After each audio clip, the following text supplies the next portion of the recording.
here we are on the Fallout The Frontier wiki. I think this is a good spot to start. It's not a very complete wiki. It's very ramshackle. And yeah. Factions. So last night, before I ended stream, I know what was it? I should just look up her name. America. So I noticed that America has a huge part at the bottom, reception and cut controversial content. America is a former Sofer of the Crusaders and a possible companion found at Robco Tower. She's a major character in Fallout the Frontier, an adventurous and brave woman in her early 20s. According to her birthday card, that was changed. America attacks enemies using a laser gun and a baseball bat. Okay. Background music too loud? I'll turn it down.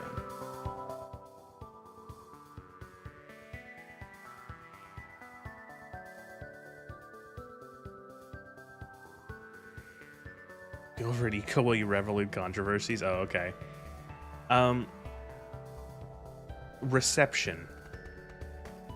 America has been the subject of controversy, so much so that people are reluctant to play the mod due to false misconceptions and lies surrounding her character, combined with assuming the worst of the intents of the developers. This has led to people falsely thinking that the Frontier allows players to have sex with or sexually harass a minor, and that America was designed to be a sex slave. According to rework developer Lurking Philosopher, well, just to clarify once and again, because this will haunt us forever, America was not an underage and not a sex slave, just a regular slave. That stuff is pure assumption. Talked about how America was misconstrued in a video interview. A major false claim is that she is a minor, under 18. However, she's been older than 18 throughout all stages of development. And said originally she was said to be 18 in an inventory memo from Molly titled Happy Birthday. Odin's Sword said the reason 18 was chosen was because it is considered to be one of the milestone birthdays, and to show the passage of time to depict it has been a while since she left the Midwestern Brotherhood, rather than some malicious intent to keep her as young as possible while being legal. This is one of those kind of wikis? What do you mean? Like, what do you mean? Like they're playing defense for their game? Kind of thing? This was written by what are you saying that this allegedly could be written by some of the developers, maybe? Doesn't that make it up to the slave owner then? Yeah. Regular slaves were never used for yeah. Okay. He also hinted that America was originally intended to be 19, mentioning the note was to show you how much time had passed and she's still dealing with issues even after 4 years passed. America keeps the possibly one-year-old birthday memo for her sentimental reasons, similar to how Clements keeps his sister's Abby's dog tags. Her age in the memo was later changed to 21 in an attempt to move away from being misconstrued in a negative manner. The Odin Sword commenting, I raised her age to 21 because someone suggested it gave the wrong impression. I do listen to feedback, end quote. Despite this, there were some oversights. I met this teen still appears while talking to Molly. America still says badass teenager mode activated in battle. And the UI mission says recruit this teenager and restore the teenager's confidence. Huh. America could originally be enslaved to the courier with a collar and called a little slave girl, and she called the courier master.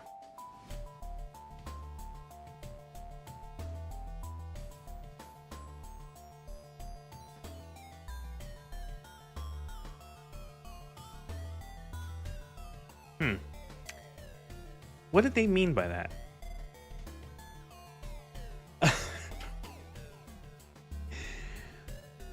Many took to assuming America's position as a sex slave because of an ending slide that said she did anything asked of her, despite it not mentioning anything sexual. Oh my god. Really? Like, whoever wrote this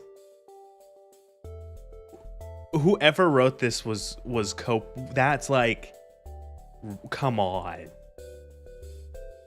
Many took the assumption she was a sex slave because the ending slide said she did anything asked of her. Anything, despite it not mentioning anything sexual.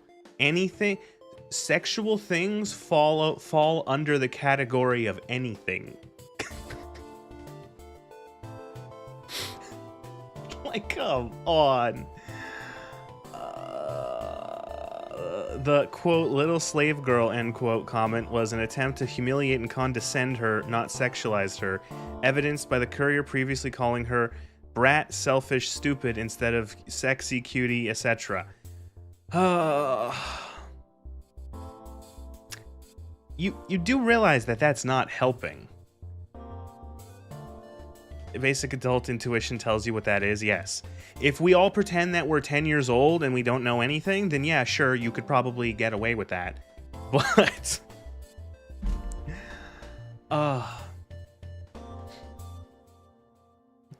This is the Crusader path where a lot of the girls have past traumas involving that kind of thing. Great. And it's like...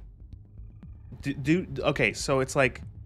You know, she'll do anything. Terms and conditions may apply. Please consult your state legislator to find out if additional conditions apply. It also implies that the slavery part was okay, but then it crossed over to sex. It was not okay. And it's like, it's just so weird. Here, I'll zoom in for the chat's benefit. Oh, that's not going to make it better, is it? Now I've lost my train of thought. Here we are. The enslavement was meant to be part of an evil courier playthrough. It required a negative 250 karma, evil karma, and Legion questline. It had consequences, turning all the Crusaders hostile and resulting in a karma loss. Developers expected players to realize that they messed up and reload the save, which is why there's no in-depth role-playing and dialogue beyond the initial enslavement. No further opportunities to relish in having power over her, and why America would run away and disappear from the mod if she was ever dismissed as a companion. You still put it in the game, though, guys. Like, you still... Well, this was written by the dev, maybe. That you should not have...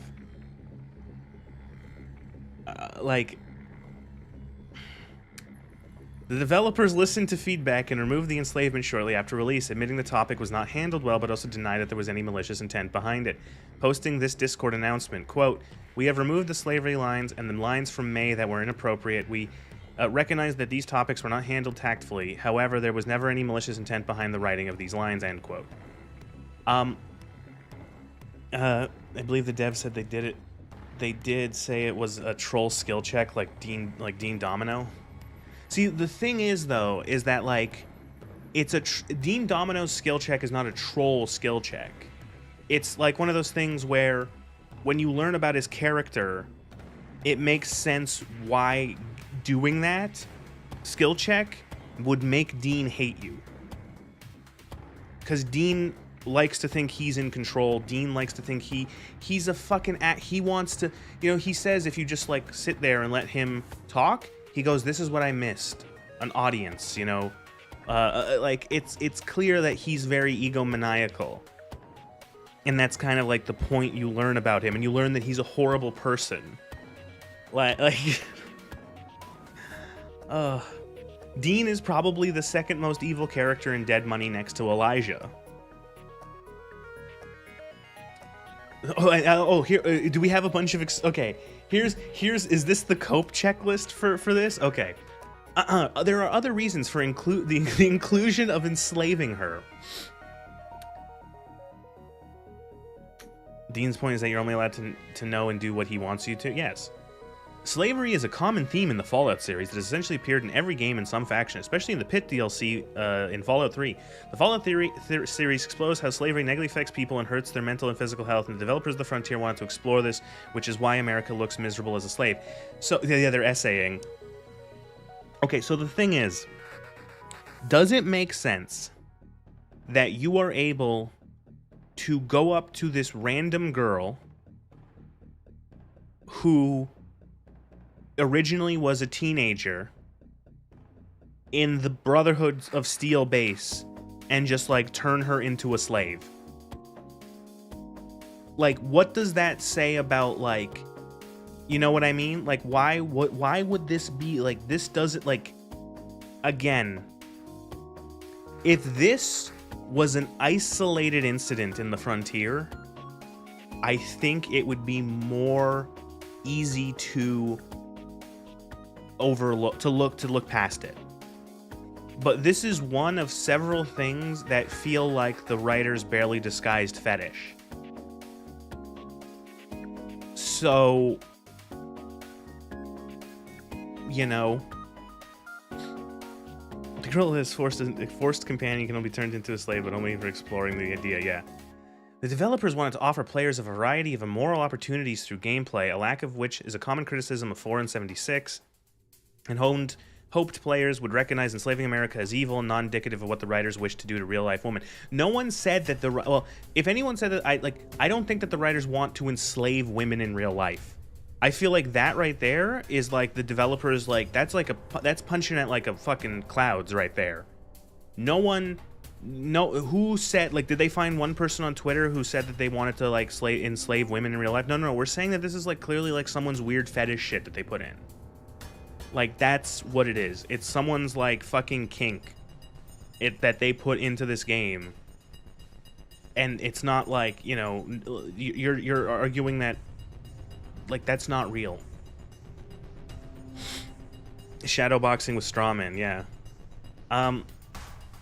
The developers hoped to show that America's unhealthy and desperate need for affection through this optional role-playing choice, a real-life symptom of people who suffer from abandonment issues. America dislikes being enslaved, but agrees to it because she doesn't want to be alone anymore. But it happens in, like... It's just like, you can do it, like, immediately after meeting her. Like, this isn't, like, a case of, like... This isn't a case of, like, you wrote a character who, through your adventures with America, because she's had issues with her past abandonment issues, that, like, she ends up sort of having an unhealthy attachment to the courier because they are, you know, helping her. They're a companion. They're a friend. You know what I mean?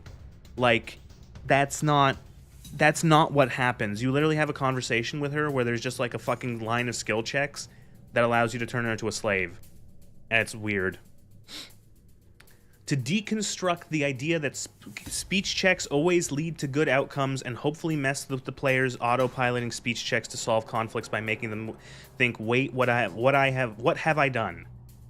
So I think the issue there is that what do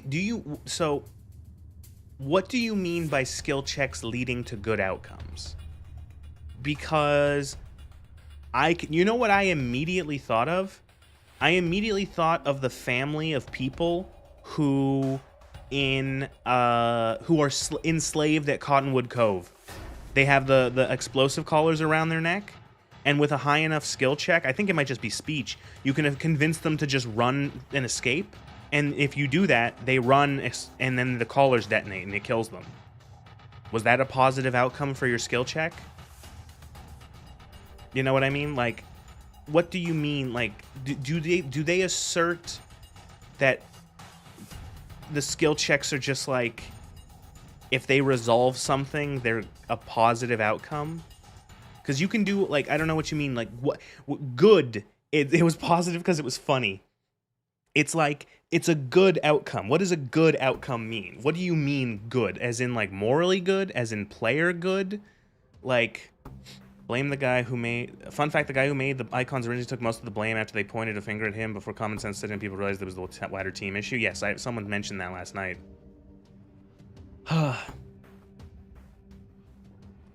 Punishing you for skill checks is insane. They are intended to be presented with the uncomfortable dilemma of a speech check requirement getting higher and higher, with the comments directed at America getting increasingly uncomfortable. New Vegas has been criticized and joked for being... use speech checks to win the game, with the final boss being able to be defeated using 100 speech. Who criticized New Vegas for having... I don't know, like, what are you talking about? Like, New Vegas has been criticized and joked for being speech checks to win the game. Isn't that something that, like, New Vegas is praised for? Kind of alongside Fallout 1? That, like, there are alternate options to finish the game other than combat. Like, Fallout is a series that's, like, famous with that. Like, the Master is famous for, it's a famous interaction because you can beat the big mutant bad guy at the end without having to kill him, you know? And then Lanius, there are two different, I think it also a barter check, it can be used against Lanius, right? I've seen people criticise, don't think I've seen criticize that. Strawman argument again. I've seen people meme it. Yeah, like I think it's like it can be, you can poke fun of like the memery of it, but like many a true nerd, I don't know who that is, criticize Lanius for being able to be defeated through a speech check. Even works on, yeah, you can do it to Oliver too. You can do it to General Oliver. Yep, you can. I know that because I did a house run recently.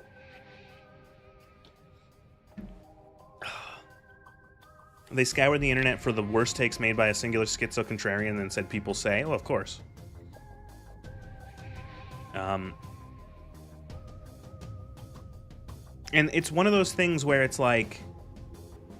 It's also one of those things... you can still fuck up after the skill check if you mention retreat to Lanius, yeah. So it's one of those things where it's like... Okay, let's even go... Here's the thing. Let's say he was right. Let's say it's 100% right. I know it's going to be like, but they're not right. And I agree that they're not right, that what they've said here is stupid. But let's just say like, okay, you're right. That's, you know what? You're right. It's bad in Fallout New Vegas, the skill check. It's bad. That's bad. So why did you do something that's also bad in your game? Like, this is bad still. Like, you know, like, I don't know what is your point? Like, even if I agreed with you that, like, or if I agreed with the criticism that it's speech checks to win the game. Even if I thought that was a thing, like a criticism, a negative. Why did you, like, what does that say about, like, you still made a weird series of speech checks to enslave a girl who originally was barely 18? You know? I don't know what, like... You know, you see, since we are in a mod, we can put in bad things in his critique. A lot of people actually think hard speech check requirements are bad and they should be random. I feel like you have to commit. I feel like you either make it a hard check, like to pass, or you do random and you commit to it, and they both have their own... It's just like a style choice. I think I would prefer I prefer a threshold that you have to pass, but because random checks can be really frustrating when it's like, you know, oh, your character is like the supermaster who you know is the best science man in the world, and they still fail the science check. You know, it's like because of, you know, the 2% chance. They don't understand that the speech checks in New Vegas can have evil outcomes. Like, yeah, like convincing Private Edwards and Searchlight to attack Sergeant Astor. Yeah, that's a bad outcome, you know? It has its own wiki, unfortunately. It's not a stretch to think that the slavery thing was more than regular slavery, considering what happens to AJ in the NCR and Legion questline. That is actually... That is a very interesting thing, too, to point out, Halcyon. There is a character in the AJ. You can see her on the left in the Explore tab, which I'll actually just close. Fuck this. Stupid. There we go. That's better. AJ gets kidnapped or captured by the Legion and used as a sex slave and has, like, trauma from being raped. And it's like, but no. America was definitely not meant to be AJ Terra. Fuck. It was definitely not meant to be a sex slave. Developer Phobos claimed it was primarily there for Legion role players because they only have one Legion companion, Scraps. Quote, you're never supposed to pick the option because it instantly makes every Crusader in Portland hostile. It's there for Legion characters because they have the fewest companion options. We're not, like, end quote. We're not like, do they not, like, it was the fact that it was weird. Like, do they not understand that, like, it's weird? That, like, people thought it was fucking strange. That, again, it dove into, this is someone's fetish that they put into this game, and they did it very tactfully. Make another Legion companion, that too. Also, you could have made this done tactfully. I'm not going to say that there was no way for this to be done in a way that would actually land in the way that they said that they wanted it to land, but it's not what we saw in the game.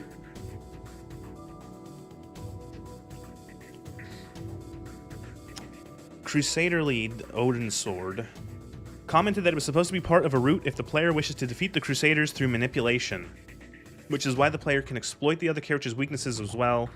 Molly's temper, Clement's addiction, and Charlene's uncontrollable empathetic powers and Weaver's guilt. Odin's Sword stated, quote, "You were severely punished for taking this option, and she is also coded with a banned items list so that you cannot put any skimpy outfits on her. They basically took the worst of the lines, bracket, which was designed to make you feel horrible in reload, end bracket, as neckbeard Asian fetish, and created this whole thing about her being a fetish material and underage, and made up a bunch of negative stuff about her being a sex slave. It's all lines designed to stir up shit. People still took everything out of context because my guess is they didn't actually play the mod. She has a birthday card telling you she's 18, and if you should decide to be a slime ball and enslave her, you 1, lose her personal quest, 2, lose the entire Crusade main quest, you have to pass 3 hard speech checks and ignore 4 opt-out dialogues. If you ever dismiss her, she runs away and loses her as a companion." End quote. It doesn't, like, yeah, but, like, it, sure, you still put that in there. Like, it's weird. Like, here's the thing, even if it isn't, like, your weird fetish stuff, let's say I believe you and that it's not that. It's still weird. It's still weird. You know, like, it's so strange how, like, you have the Legion in the base game, and no one ever goes, like, I never felt like that the developer, like, that it was like a weird fucking thing with any of the stuff with the Legion having slaves and doing horrible stuff. So why is it that when I get to this mod, I feel like that? It's like, it's not about the how, it's why is it even there. They really thought people would give a shit about their dumb fanfic faction. I carry my birthday card around all the time as well. Probably because they put it right in your face. And it is funny because, like, America runs up to your face after you sign up for them with the Crusaders. The third controversy is a more minor one. Before a patch, America could originally say, "You're dreading taking off my boots tonight after running around all the day. Your feet will probably put rotting fish to shame." Ugh. Again, it's a mix of, like, alone, that line is not that bad. If that was completely separate, if this character had no other, like, weird shit, like, didn't have this whole sex slave thing that we went up, you know, just that we went past, her being like, yeah, her feet are gonna smell after she's been walking around, it's like, yeah, that's whatever. Yeah, that makes sense. It's kind of weird, but, like, it's not that, like, weird, but then it's the context. These developers are talking about the context of everyone stripping out the context from all this stuff, and then here it's like, no, this line is weird because it's in context with the other stuff with America. That's why it's weird. Accusations and call out to foot fetishist. Phobos denied this, saying the line's intent was hugely blown out of proportion, that it was only meant to be a goofy, humorous line that joked that people who actually seriously thought it would be call out the foot fetishists themselves. Odin sort of commented it's simply meant to be a throwback to America's innate inability to feel pain, relying on her sense of smell. Oh, okay. So the Legionnaires are the Mongols of kind of. Legion base game is state-managed child numbers for the Legionnaires. Yeah. I think one of the reasons that the slavery in this mod feels different is because the player is, in theory, a beneficiary of that slavery. Well, for Caesar's Legion, it's abstracted away. Great argument there. No you. Yeah.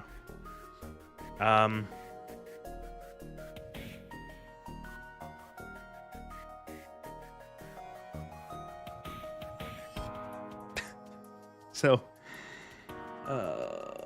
came to point out the reason why they didn't want to make the Enclave an option was because they're fascists, yet they have the vanilla game Yeah, they forgot that the vanilla game has a trait that makes you racist. They forgot that the vanilla I don't know. I don't understand. It's like you don't want to make it the Enclave, but then you add the Legion. America's basically long as you understand ever since it's informed me she did blah blah blah blah blah. America's patched out slavery was we're done with the controversy section up here, and we scroll down to the behind the scenes, and there's still more cope. More cope. More cope. More cope. Cope, cope, cope. Cope, cope, cope, cope, cope. America's patched out slavery is similar to other Fallout companions. Clover is an enslaved companion in Fallout 3. Clover is said to be crazy in love with whoever's holding her leash, while America is never said to love the courier if she's enslaved, only wanting affection. Clover did not consent to be a slave and must be... How do you consent to be a slave? I mean, Clover did not consent to be a slave.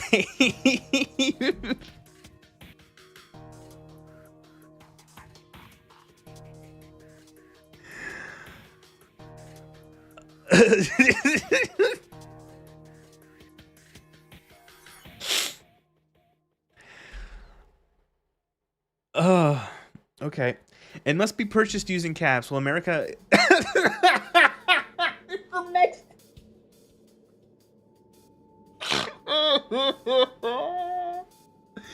Clover did not consent to be a slave and must be purchased using caps. Well, America was a consensual slave.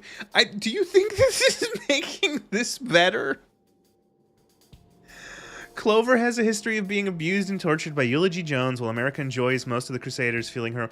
Okay, but the thing is that Clover was the slave. Like, I don't... Like, what... Like, I don't...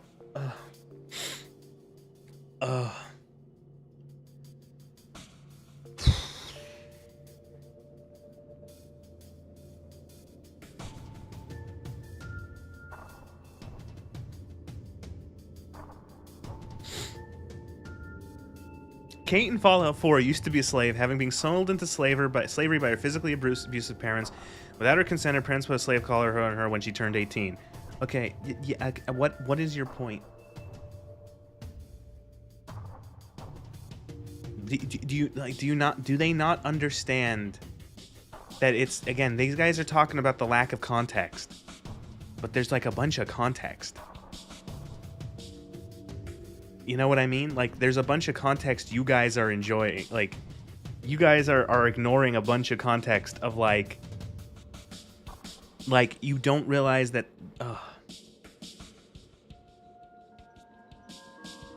You know, it's a game that has funny slavery. I know that's a funny line. Star Wars The Old Republic with Vet. That's funny slavery.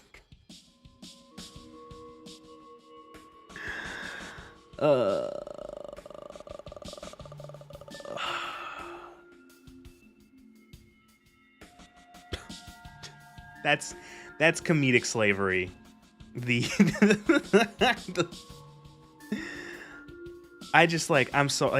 is so funny, this cope. So I've never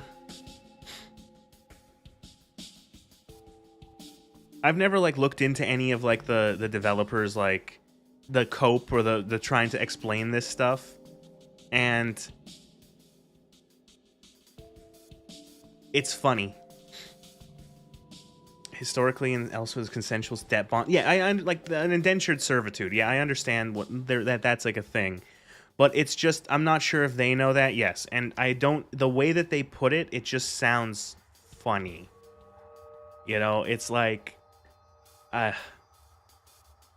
they mentioned in an interview that the happy birthday memo saying she was 18 was an attempt to alleviate concerns that America was underage, but it clearly backfired and raised concerns she was made to be legal but as young as possible character. So here's the thing, is that this line here is very much like a damning indictment. It's like, why would you even have that? You know what I mean? Like, why would you even, like, if it's one of those things where it's like they even realize it's like, oh, like, so the thing is that this, if it was just like a fucking, like, an adult character, it wouldn't be that it would not be as much of an issue. But it's the fact that there was like a fucking memo in there, and it's like everyone calls her a teenager, and there's a fucking note that says she's 18 and all that. It's like, you could have just made her an adult, and honestly, there would be like a fifth as much controversy over this. You know what I mean? Like, it would be so much less of a thing if you made her an adult. It's like, oh, this like a sex slave that's an adult, like whatever. It's weird still, kind of, but it's like, what, like this, all this stuff is like, ugh. The machine to free headbanger slaves who know nothing other than mining by slamming their rocks with their foreheads. None of these other characters go into detail about how they were humiliated or made to do certain acts. Kate mentions that the thing kind of happened, but it's very surface level. America is coded with a banned item list. The player cannot put her any skimpy outfits on her. Giving her such an item will make her drop it to the ground and negatively comment about what the courier is trying to do. Mod items. Vanilla things and sleepwear. America will still equip some of the vanilla outfits, such as the prostitute and exposed prostitute outfit. Oh.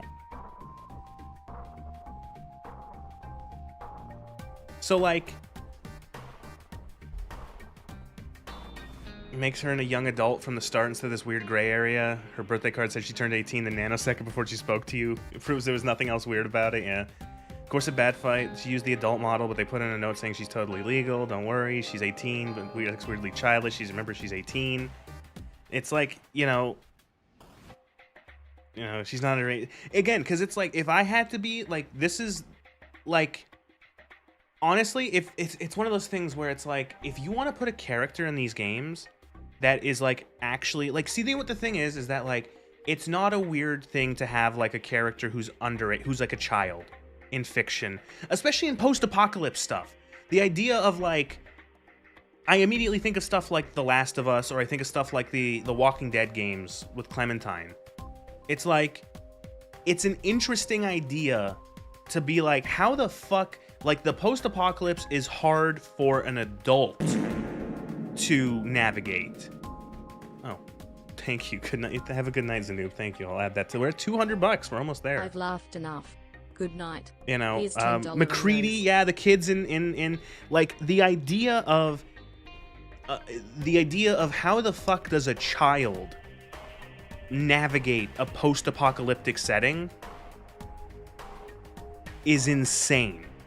Or is not insane. So what I'm trying to say is interesting, but it's insane when you start putting in like weird undertones of like sexual slavery to that character. That's what I'm trying to say.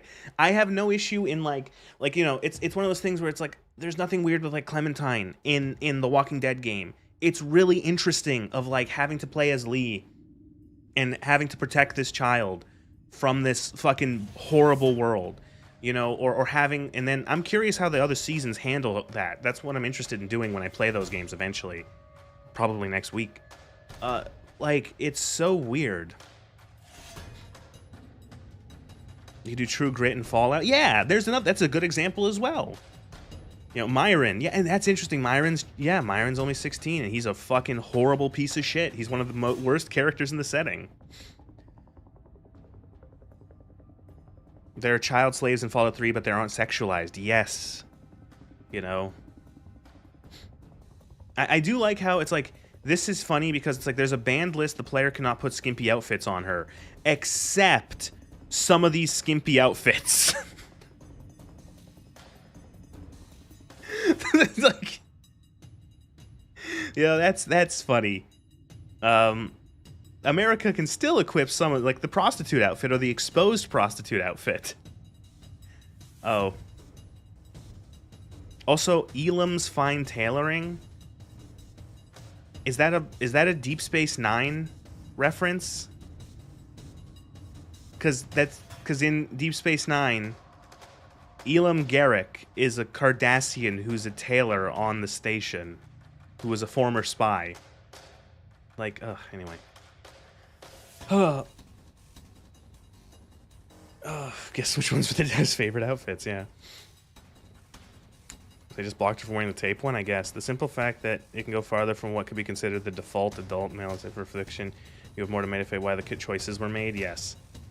Naz in the Dark insisted that America's initial concept, name, lack of pain, and ethnicity, well, Odin's sword did everything else, including her original enslavement. In the Naz in the Dark version, America would be raised by the fanatical Brotherhood of Steel splinter cult, being desperate to feel anything to the point of engaging in self-harm. However, these versions were dissuaded on account of being too edgy. They had the foresight to make a banned list. They knew exactly what they were doing. Isn't it in Vegas a teenage girl who was recently slaved with her mom and brother? Remember the small quest about having to save the family? Return them to the abusive father? Yeah, at Cottonwood Cove. I actually mentioned that. If they're going this far, should they block the Colander bra Raider armor? That's a funny armor piece in the games. According to Action Fighter 11 in the now canceled rework, America would no longer suddenly explain her tragic backstory immediately after meeting the courier. Her writing would be adjusted so that she's more representing the viewpoint of the Crusaders, need to actually be helping the Wasteland rather than crusading, and she's conflicted to be part of the Crusaders. Yeah, I feel like that wouldn't have been that bad of a thing if she just explains that, you know, she's, you know, instead of, that's so fucking weird. America would talk about the effects of the Brotherhood calculator war had on the current elder, blah, blah, blah, reason she's kicked out, blah, blah, blah.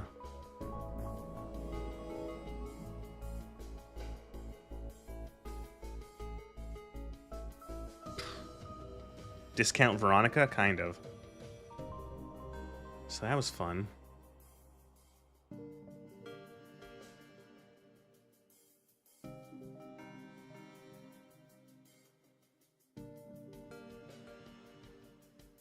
America wearing the prostitute outfit. Let's not click on that one. That was fun. Never let bros cook again. The entire Fallout community. Yeah. This is what I wanted to click on. May. May Caulfield.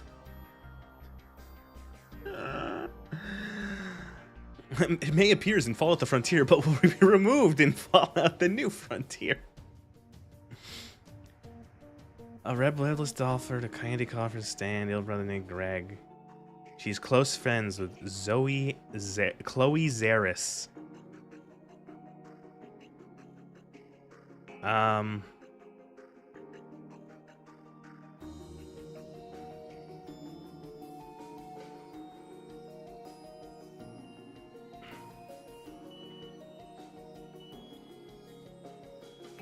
So, we get back to the cope. So this character, we go down to the bottom. May is supposed to be a parody / satire of creative, albeit lewd, rebellious teenage girls of the 2010s, or 2010s hipsters who frequent sites like Tumblr. And again, what is with this fucking cope? What are you why are you justifying this stuff? You know, it's like when other people reference stuff, it's not weird.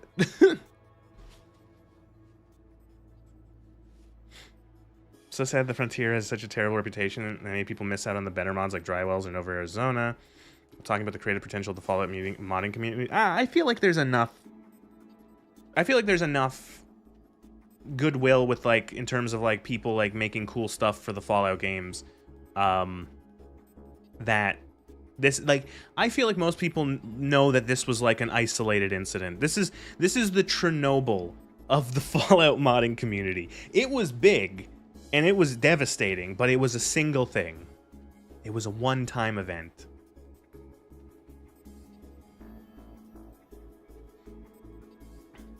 So, you know, it's fine. It's fine. Fallout Brotherhood of Steel. So far.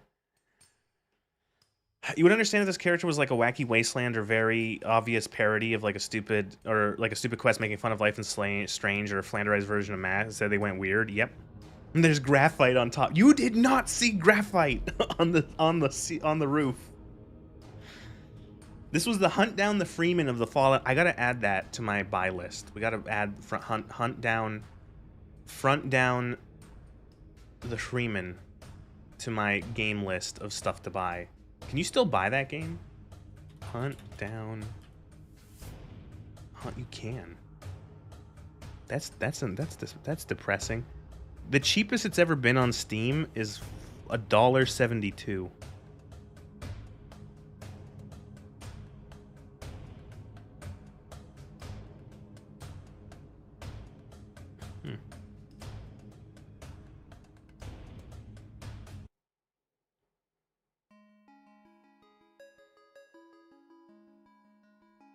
Front down the He-Man, yes. Okay, so lots of the shift started banned adult content. Tumblr was known for May's attitude towards the brothers, rather cruel. Okay, cope. Oh, so this is the one that people mentioned. May originally sarcastically joked about the courier taking her virginity after she switched to a serious tone of voice, indicating she was not serious about it. She mentioned she was not yet 18, that she found the town very boring and couldn't wait to do drugs and sex later. In her free time, she said she liked to draw, especially porn. The courier could ask to buy some of her porn, but she declined, saying Chloe gets dibs.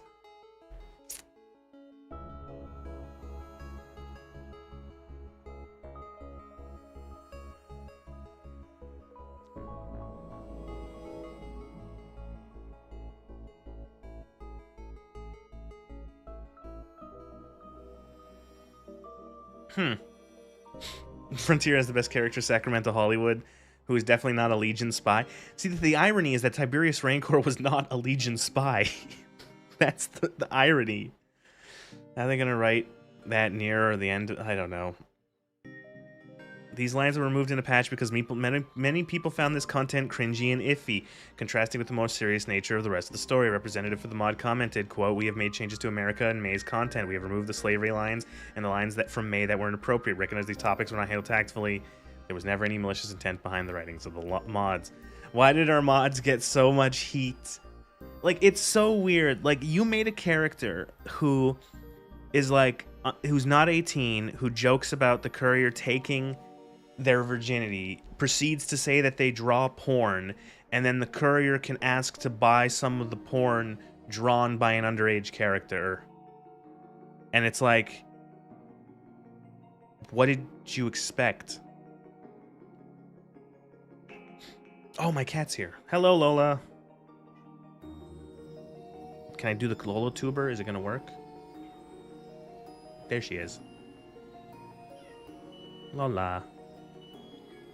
Lola. Lola. Lola.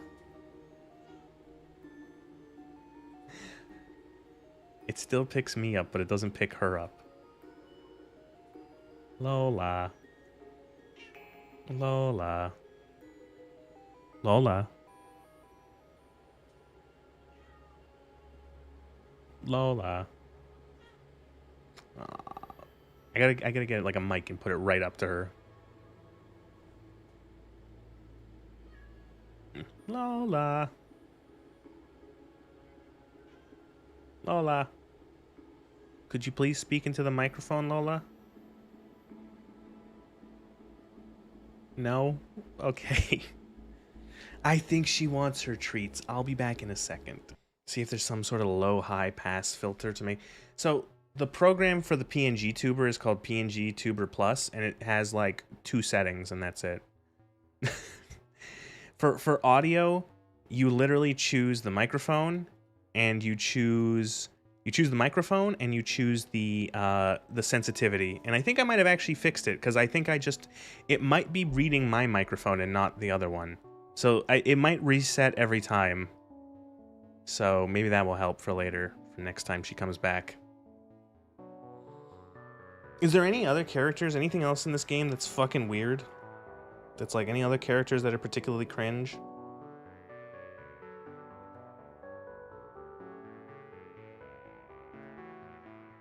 Is this another character? Is this another dev's waifu? The snake people, what are they called? Do they have a name?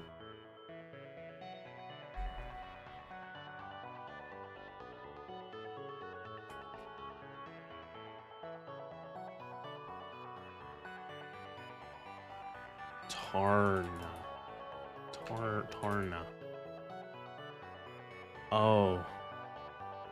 Oh.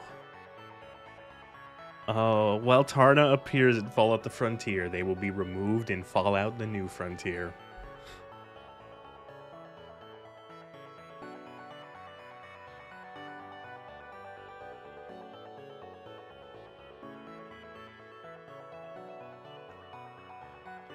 Tarna seems to be the only Trochili which got through the mod's removal content patches, as the species were deleted because the fans found them too silly. Like the controversial talking death claws.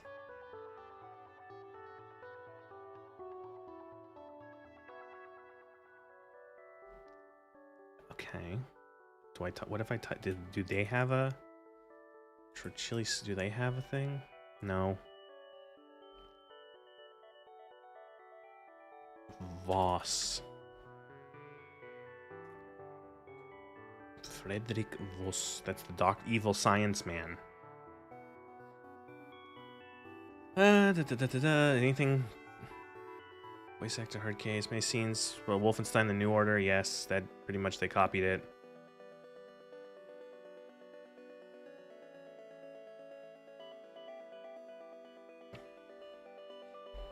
You don't get why this mod is hated that much? Did you play the NCR questline? This stuff is like just like the icing on the shit cake. The NCR questline is just terrible.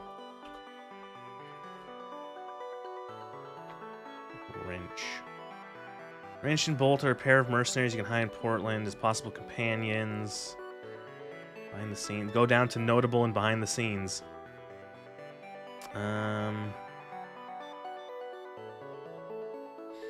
Was originally voiced by Erica Nicole Lindquist. After the mod's controversy, she requested her lines to be removed.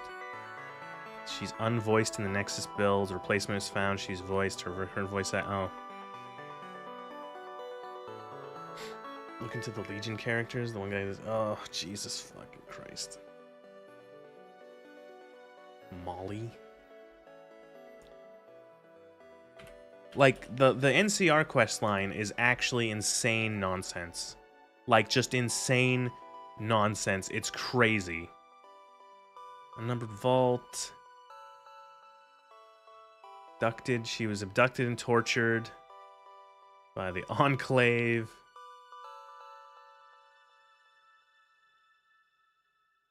Oh. She was scrounging. She found some power armor, was unaware there was a man inside. She woke him up. He grabbed her, ripped off her vault suit, and beat her unconscious. She woke up naked in a cage with IVs and tubes in her limbs. Genetic purity. Okay.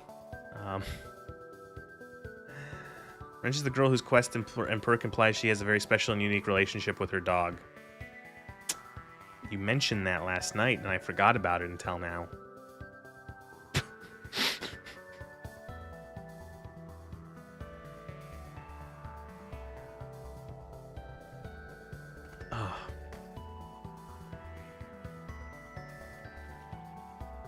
Is there anything about that?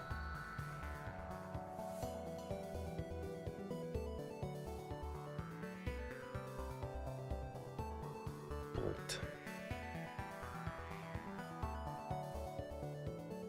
Oh, here we go. It's right here. Bolt's Love on a Leash perk description originally said that Bolt loves Wrench a lot, maybe a bit too much. This was a reference to the 2011 cheesy movie Love on a Leash about a man who transforms into a dog but still loves his female owner. Some people misunderstood this as evidence of Wrench and Bolt having some sort of sexual relationship, so it was removed. Yeah, but you even admit that it's a...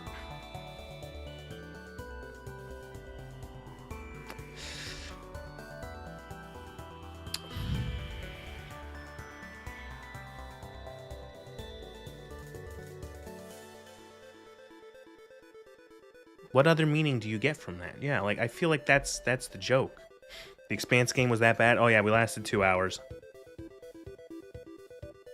Yes, and this dog was never a man. This dog was always a dog. Like...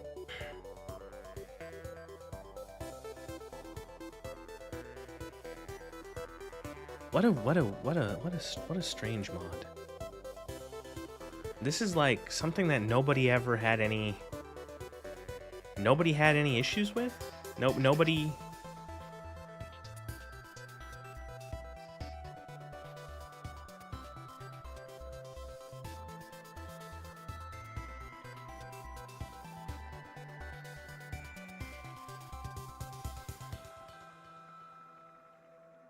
This is actually a reference to a cheesy, obscure movie no one remembers. See, again, now here's the thing. What is that old saying?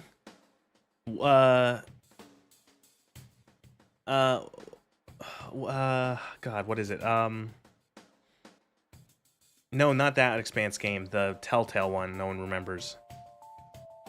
Like, what is that old saying where it's like, once is a coincidence, twice is happenstance, 3 times it's enemy action? Like, oh, one weird thing in the mod, coincidence. 2 weird things in the mod, you know, that happens. 3 weird things in the mod, 3 points make a line. Yeah, it's like, at that point, it's like, what are you doing?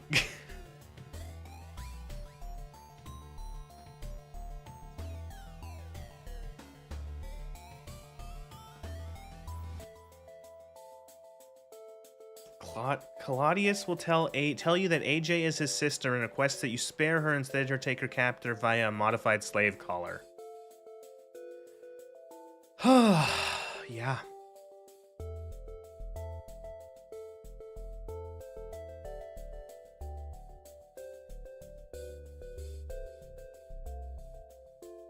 Once is happenstance, twice is a coincidence, thrice is enemy action. That's it. I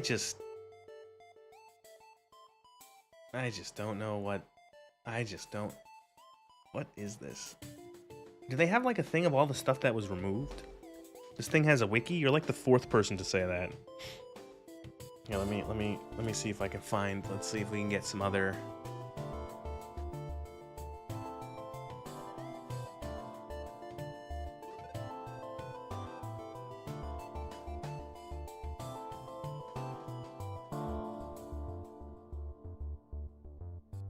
See if we can get some other good stuff.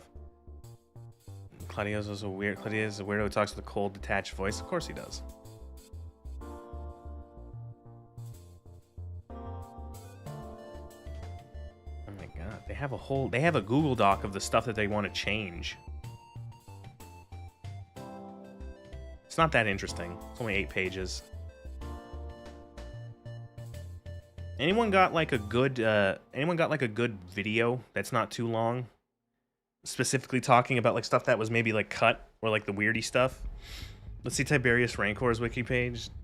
Tiberius Rancor. There's nothing really interesting. He's like the most straightforward character in this entire game, in that he doesn't make any sense.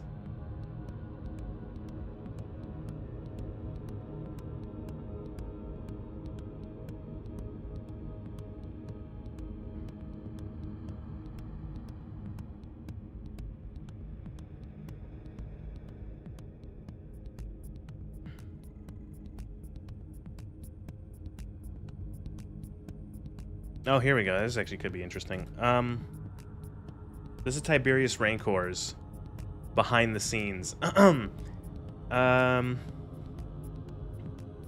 Rancor has been criticized for being a highly predictable character. During Big Bear's watching, it is mentioned that the NCR has a mole. Rancor is a man who has an ancient Roman-sounding name, connecting him to Caesar and the Legion, who wears highly suspicious sunglasses indoors at all time, giving him an aura of shadiness, and rarely talks about his past and will get annoyed at the courier for prying too much. Even talking to Yuri Osmo near the beginning of the game, will Osmo to call Rancor suspicion. I think he's a spy, dozens of hours before Rancor's betrayal actually occurs. A developer Naz in the Dark, quote, Rancor as a whole was basically a hot potato character that all the writers kept bouncing around, and we each had our own idea of what to do with him and who he was. The Devil made him a Republic serial villain whose motivation was, in the immortal words of Donkey, oh yeah, there is none. He just wanted power for power's sake. I made him more tragic, partially to give him more depth, and partially as a commentary about how little depth he has in the NCR main quest. I also gave him an actual motivation for wanting to make a new nation and such. Moral of the story: plan things out more. End quote. That's a great end quote. Moral of the story: plan things out more. Yes. During the Frontier's now cancelled rework, Rancor was considered a thorn in the side and was rewritten and replaced by a character known as Conrad. According to Imperial, quote, Conrad was effectively the replacement for Rancor in the story, but he served a very different role. Even if he had a similar lot, even though he was very similar in a lot of ways, the part's a little hazy for me since it's been over a year since I even last looked at my notes for the Frontier. But he was the Legion's Frumentarius who joined the NCR before the NCR Brotherhood War, who never served under Blackthorn. He eventually grew disillusioned with the Legion and came to respect Blackthorn, but not the NCR, being the corrupt, self-serving, imperialistic assholes we know and love. Lost and without any real purpose or friends, he followed Blackthorn to the Frontier to try to figure out what to do with his life, end quote. Oh.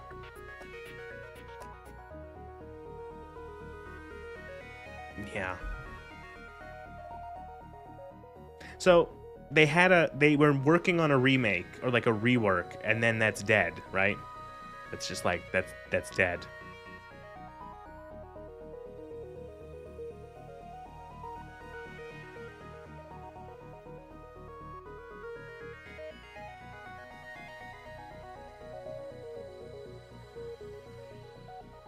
Conrad's name is a character you would assume is actually an enemy given the context. You assume he's Apocalypse Now reference. Do you think we'll ever get a good Fallout again? Probably not.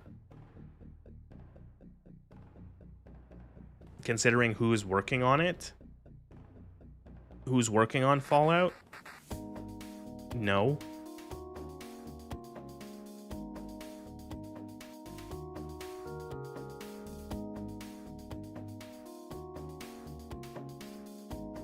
Do you think there is another Frontier remake? Could they just let it die? It could just end. They could just not make any more of this of this mod. It could be over. Fallout New Vegas remaster. We could get Frontier 2, please. Please. Fallout the Frontier on YouTube. Indulge me, YouTube.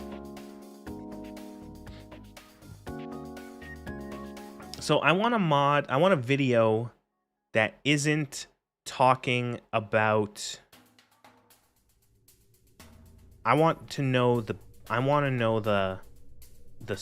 awfulness. I don't want to turn on a video and then have them just be explained to me the same.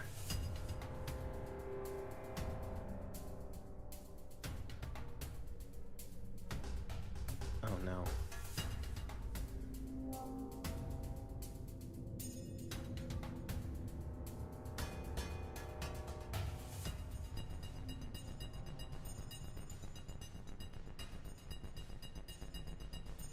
Oh. If this thumbnail is to be believed, which is a sentence I never thought I would say, apparently the Crusaders are written by a person who wrote ghoul rape fanfiction.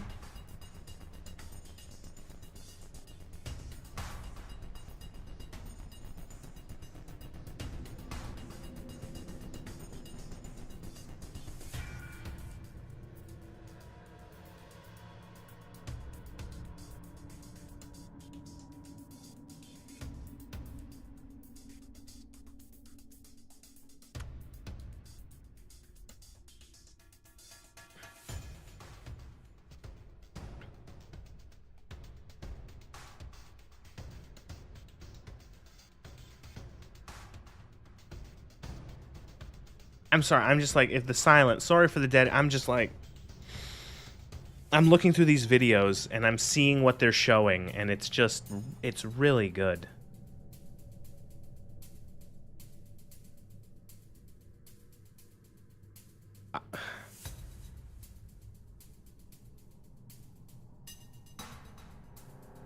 I just don't know.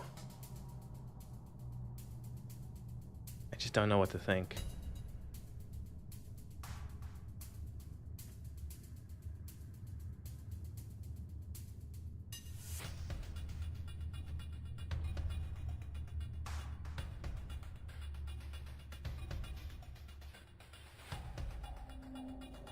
I'm scrolling through some videos, like the top-rated ones. This one just seems. This one is just like a. This is just looks like a. That one looks like a. looks like a plot synopsis.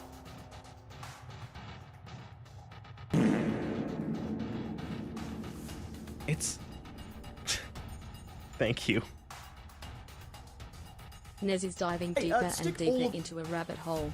Be careful, John. Sacramento, Hollywood, Frontier. So like the thing is that like a lot of these videos I'm going through are very much, they look like they're just plot synopsising the they're plot synopsising the like the NCR quest line, and I don't need that. I don't need that because I played it. I played it. I've experienced it. I am one of the rare people who have actually finished a quest line in Fallout the Frontier.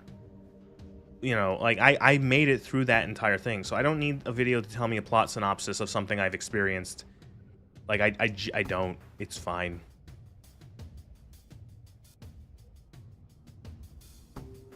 Like, and do we want to dive into?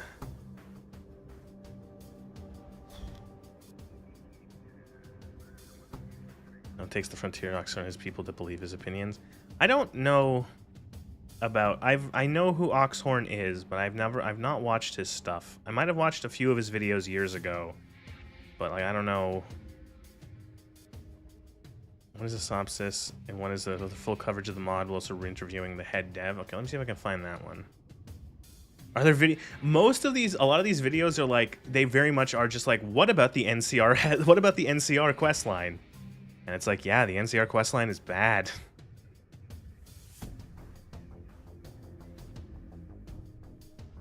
It's amazing that whenever I search for things on YouTube, I find more YouTubers I've never heard of.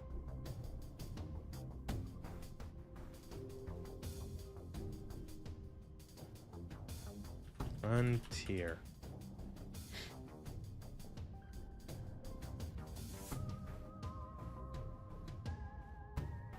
Oh. Is this the one? Is his second video the one that explains stuff?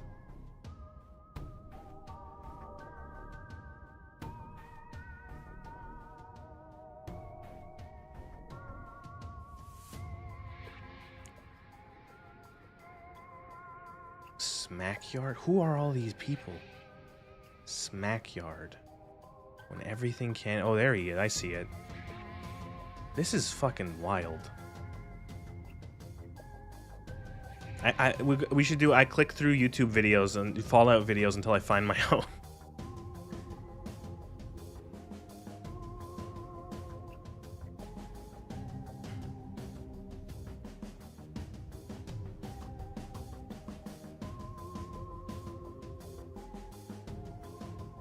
Oh.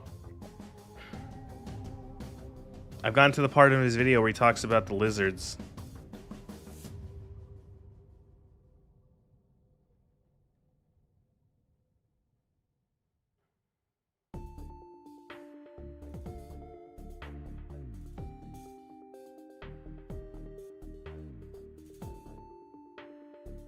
Maybe I just put this on.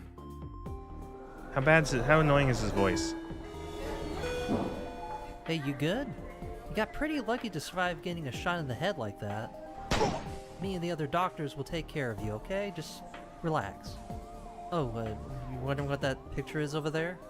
Oh, that's, a story, a battle, of something a lot of people had... Okay, I don't know if I'm going to watch this entire video, but... Here, we can try this. This is Smackyard's Fallout the Frontier, where everything can go wrong. That's a decent title. I don't mind that.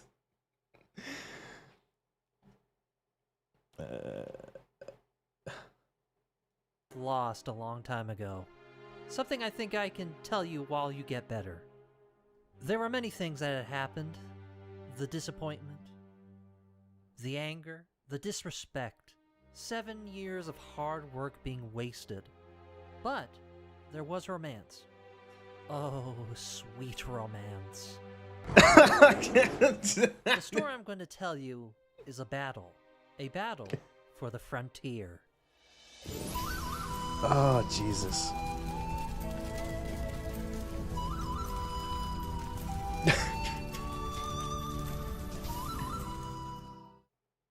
You dork. Go back to the chess club. Hey, it's the Yes, I was in the Oblivion chess music club. I use. But first, just like any war or battle, we need to see the climate at the time to know why all of this had started. This all started with a man from the chess club. You dork. Go back to the chess club. Who's laughing now? Bethesda would buy an old IP from a studio called Interplay for Okay, we don't need to relitigate $5.7 this. million. They then put their hat in the ring to make a sequel to that game called Fallout 3. Some fans would call it a dumbed-down version of the originals, but I don't like that people were image. loving what the chess man was cooking. All of this just works. Meanwhile, at Bethesda Studios, there was going to be a sequel to this. Spriggans, nature's guardians, my foot. Mean things, they'll curse you, or they might call a bear. Okay, I'm gonna skip the. I know the hit. I get it. I get it. I'm here for the frontier.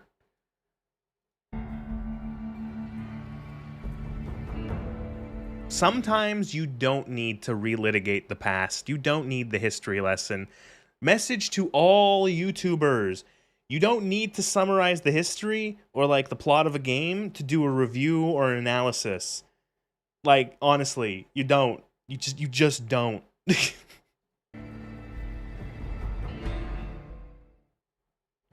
One of these mods that would be latched onto would be Fallout: The Frontier. A mod, but not just any mod. A so-called mega mod with everything that you can think of.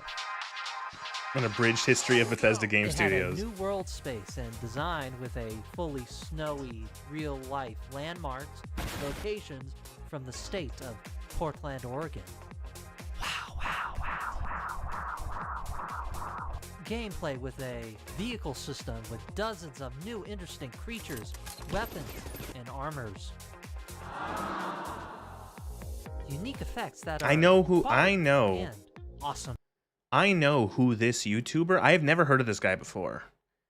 I know what YouTuber this guy is taking his inspiration from. Do you know what YouTuber he's taking his inspiration from? Because I do. It's actually very, very, yeah. Yes. It's Internet Historian. It's Internet Historian. This is very Internet Historian. This is Voice very acting, Internet fully Historian. voiced dialogue with over 24,000 lines read by talented voice actors and some celebrity guests. Cool. 3 major quest lines following the NCR, the Legion, and the Crusaders of Steel. Okay, we gotta skip this part too. Yeah, I know what the frontier is. More importantly, this was going to be lore friendly. Oh, With them okay. saying that, apart from the That's chosen funny. location, we also really try to fit the Fallout kind of look and feel. All new assets, world space, ambience, humor are worked and reworked to blend well in with the Fallout universe. For sure, there will be no ponies. All of this What? was basically equivalent to a new DLC within itself. Maybe I And should it pivot was the stream all to playing for Uma free. Musume. Oh, you hear that, chessman Todd? I have a new love, and she was always there with me from the One of the start. devs was a She was brony. at the Oh. frontier, and I am ready, finally, to see her. Then it was January of 2021, birth of a new year, and to some, the beginning of a new world. So and a they new do know life. what restraint is. If you can get in.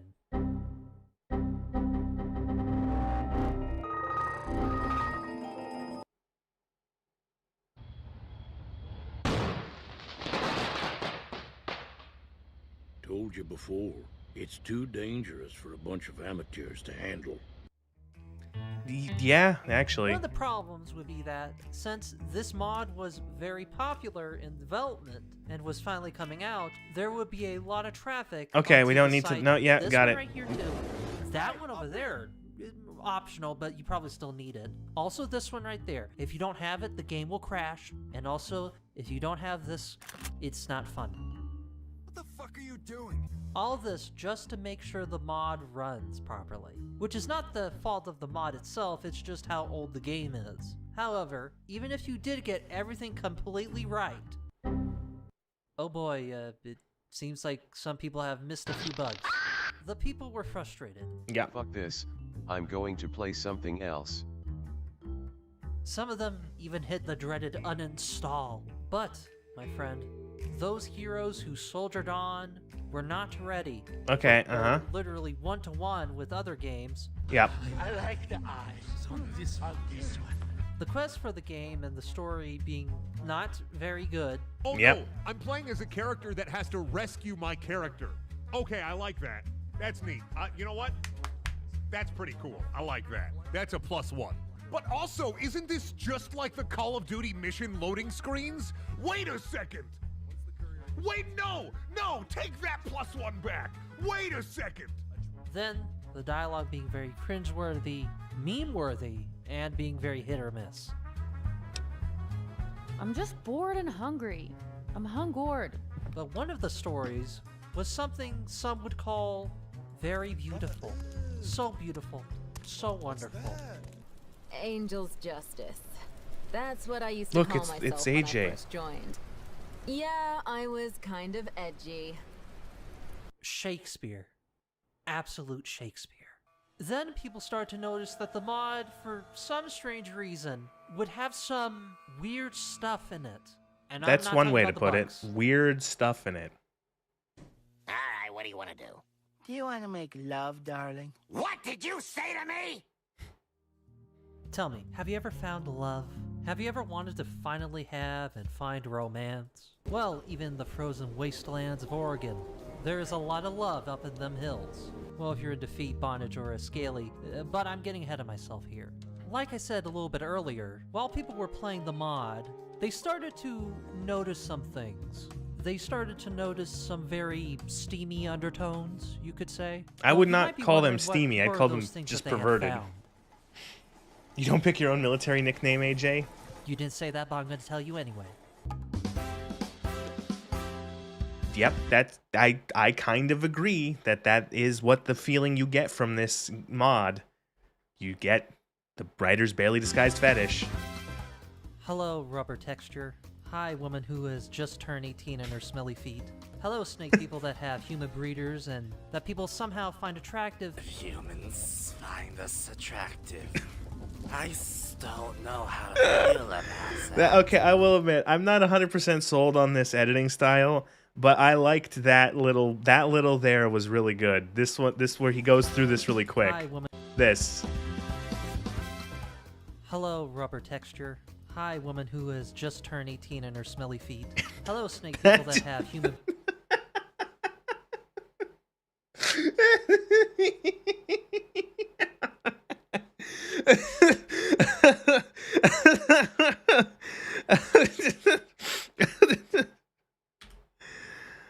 Oh, sorry, I forgot to add that before I forget. Oh shit, that's funny. Here, I'll raise the there. Holy fuck. breeders and that people somehow find attractive. Humans find us attractive. I don't know how to feel about that. Well, I know how the Queen feels, at least. And has a weird quest line where you could do it with the main Lizard Queen. Yes, that's the good stuff. Oh, hey! Sorry for the wait. I was a bit busy with queenly matters. Mercury Runner said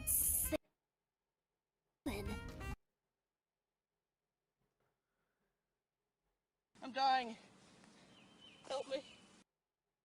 She didn't say you were. Their voices are so annoying.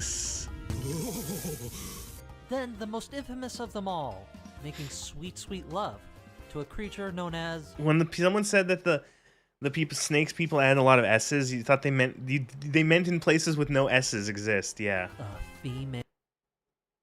Those voice litter were not compensated. If they were, it wasn't enough. Deathclaw. The creature before you languidly lashes her tongue. Ugh.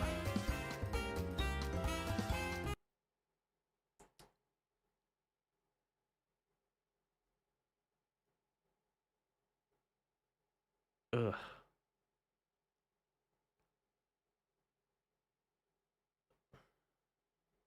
I'm dying. Help me. Man, I knew it was bad, but I didn't remember it was this bad.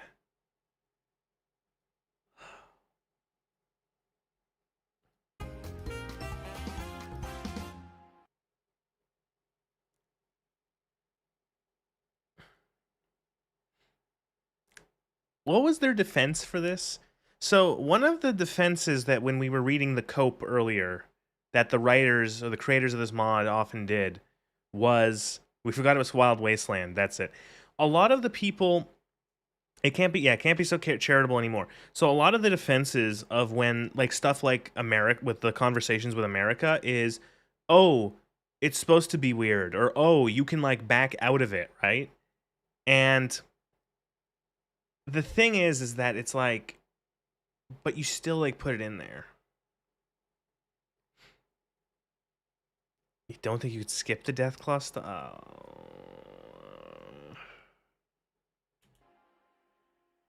Okay. All of this would come to a head, that the mod was taken down in one day, and it was, to many that saw it, a complete and total... It's fucking crazy. It took one day for the mod to go down?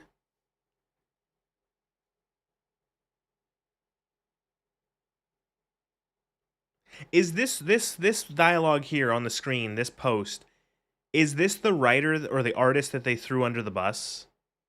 That they used as like the scapegoat? Because that people have mentioned that they apparently took one of the artists and essentially used them as the scapegoat and said, "Oh, it's them." You know? Because it's the thing is that like even if they did what they said they did, even if these allegations are correct, it wasn't, they didn't make the whole mod, you know what I mean? They didn't. Like, even if what they said was correct, it is correct, it's not like they made everything. You can't, like, it's, okay. Utter disaster. One day, though. It's crazy because it's like, I'm trying to think, did I get it back in the day? Was I able to download it before it went down? Because I played this back in 2021, before doing it, you know, over the last couple weeks.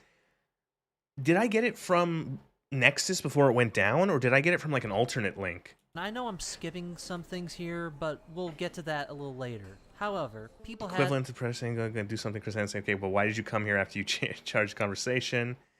Wild Wasteland stuff would fire even if you didn't have the trait.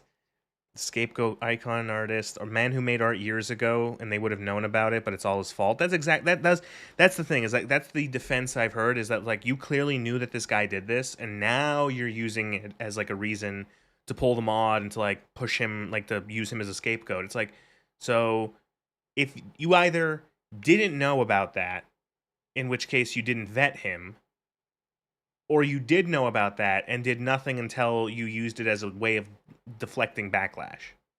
Questions like, what happened? What caused this mod to have a downward spiral? Well, we need to look behind the curtain on the development of the mod to see.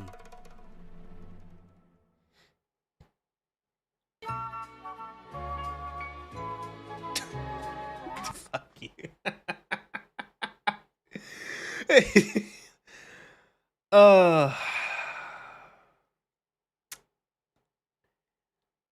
Okay, that's a funny edit considering.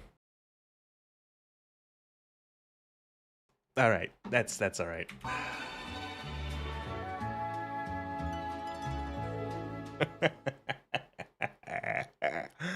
Devious. Alright, first we need to start at the beginning with the people involved.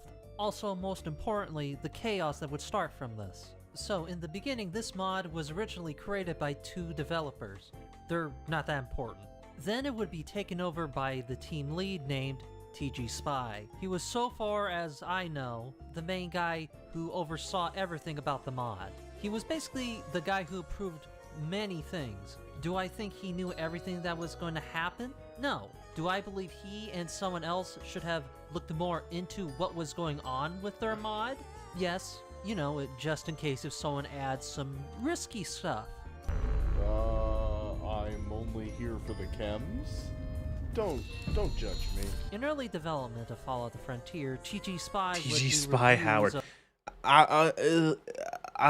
Another thing, I don't like. I don't know about you guys. I don't like when YouTube videos use stock footage. That's just my opinion. I know this is kind of, you know, out of the not really. Like, I don't know. I just feel like when I'm looking at like random stock footage, I'm like, what? You know, like, especially when you're doing like a video game review or analysis, it's like you could just use you could just use the footage from the game you're talking about. You know what I mean? Like you could just use footage from the game. That's what that's what I do when I do video game stuff. mods for Fallout New Vegas.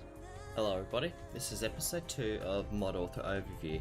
Now in this episode we're going to be playing through the Road Below, but unlike my previous playthrough of... Look at him, so young and happy, and I hope nothing happens when he finally releases a mod.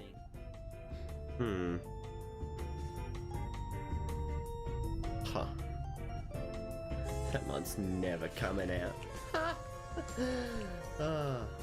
Speaking of that, let's talk about the meat and potatoes of one of the mod's controversies, the story. So far as I know, it was created like this. You have 3 different factions. Each faction was created by 3 different writers. Would I really go through the Frontier again to record B-roll footage? If I was going to make a video about the Frontier, I would have what I usually do is I would have recorded it while streaming, so I have the footage. And if I have to go back and record more footage for a game, I do that. It's annoying, but I do it.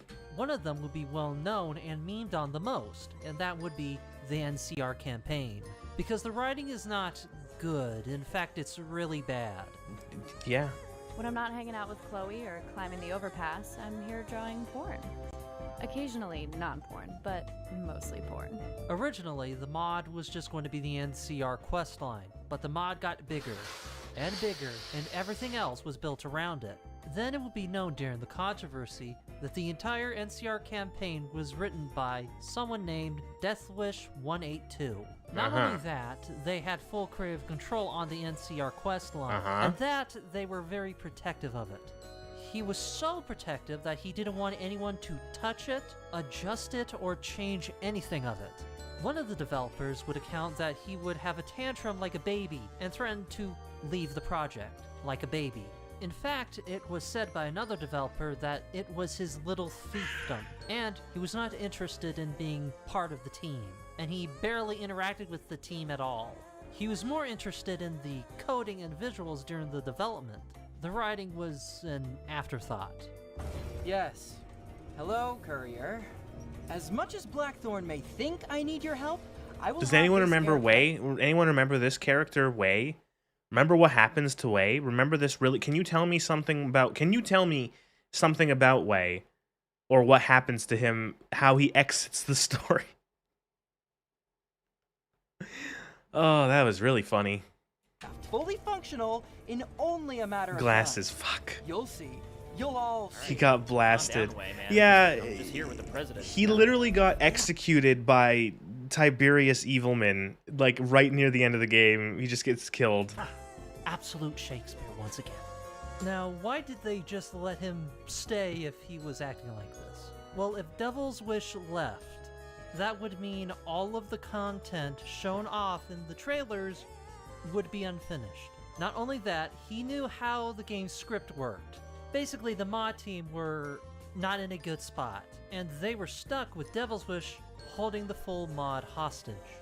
The only thing they could do was fix some bugs that were in the mod, and we know how that turned out. The space station, the stolen plot points, and the cringe dialogue was all made by Devil's Wish. Then there would be a stolen asset found within the mod, but only one was found to be stolen. The others were free to use, quote unquote. As long as they made something that was for free, it would be fine. But there was one stolen asset found at the time, that being from Doom 3. Oh yeah, that's a worst Doom 3 game. pentagram. I don't know why they chose that one, but they did it. Here's the thing that is very important about this. God, If you I hate have the way anything modern stolen Nexus for looks. your mod, it will be taken down from the Nexus. As you can see, this was really, really bad. They did try to change it, but Devil's Wish had other ideas. Crying like a baby. Well, hopefully they thought nobody would notice. As you can tell, they did. But when a former ex-dev was investigating about the mod, he was told that he backstabbed the team and was banned for some reason. Also, fun fact, he also did the dialogue for the Deathclaw romance scene as a joke and was part of a mode called Wild Wasteland. Still doesn't help that all That's this the is excuse. very, The excuse, very weird. guys. It would also be found that the other writers of the other factions did some questionable things. The Legion writer did the weirdly sexual undertones of the snake people, and then the other writer did a fan fiction about making love with a ghoul. This is what a ghoul looks like, by the way. It also has 114 chapters. In the interest No! I am taking creative license with some of the in-game conversations and actions. I will post as often as I can, because it amuses me. Chapters will be named after perks, challenges, etc. from the Fallout series, not just Fallout 3. I hope to fit a perk, etc., with either the feel or subject matter of the chapter rather than attributing it as a perk of the Lone Wanderer Kate or Karen. Thank you for reading and for confirming that I'm not the only Karen fangirl out there. Constructive criticism is always appreciated. Well, to each their own. 114 chapters of... To each their own. That's... yeah. Oh, God. He doesn't deserve to be brought into this. What? God bless the United States of the frontier. Yeah, okay, we get this. You can keep... Okay, that could have been shorter. All this would not be the only problem. Remember when for the Sacramento got nuked? All these events would spiral out of control, and it would get attention from a certain group God of bless the people. Sneed A lot of Clave. people were very upset with the development of the Frontier, and those would be from V, a board on 4chan. The board on V is usually known for talking about video games. Dude, you but can't with their just show a more 4chan vote. I 4chan know way it's a of YouTube doing video, but I'm scared. What killed the dinosaurs? The Ice Age!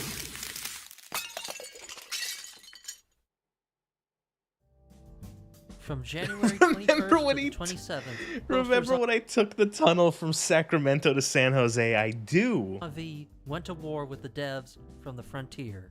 They would find all the stuff that I have shown you, but there would be other things about the mod.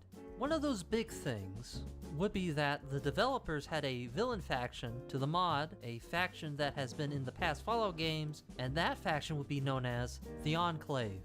The Enclave would be one of the reasons why V would get involved into the mod, because the devs had some words about the people who like the Enclave. It's just a power fantasy. There is nothing meaningful in what they do. They are designed as a fascist power fantasy. A fascist power fantasy, yes. They are designed as a one-dimensional faction to act as the big bad guys. Then some of the developers and TG Spy would call and compare. Man. Power fantasy in my single-player video game? Disgusting. Oh no. Would those same developers, I don't know, would you complain about a communist power fantasy?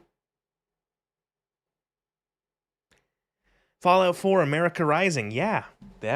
When you've definitely played Fallout 2, yeah, you know, The Enclave had reasons for what they were doing. You could argue, yeah, they're evil. They're genocidal. They want to kill everyone. They had reasons for it. They weren't just like, the Communist Manifesto is in the Frontier. Are you fucking kidding me? So I would have, if there was a faction, I wonder how these guys, if there was a faction in Fallout that was like the Soviet Union faction, and they were just like fucking bloodthirsty Soviets, would they be okay if I went, it's a dirty, disgusting Soviet power fantasy, like communist power fantasy, you know, it's one-dimensional and dumb, and why would you ever want to join it? The Enclave's fans and support. Are they literally, is it just a case of like, your authoritarianism, bad, my authoritarianism, good?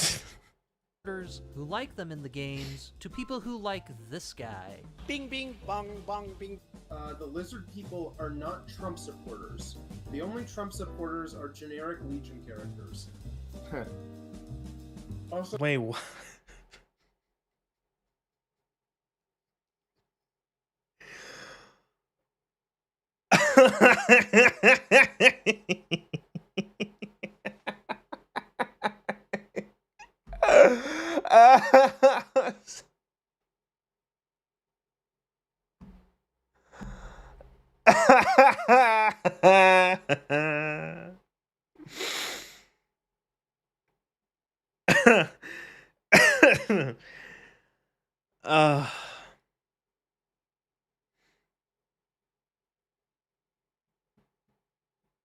Oh god, yeah, I don't know.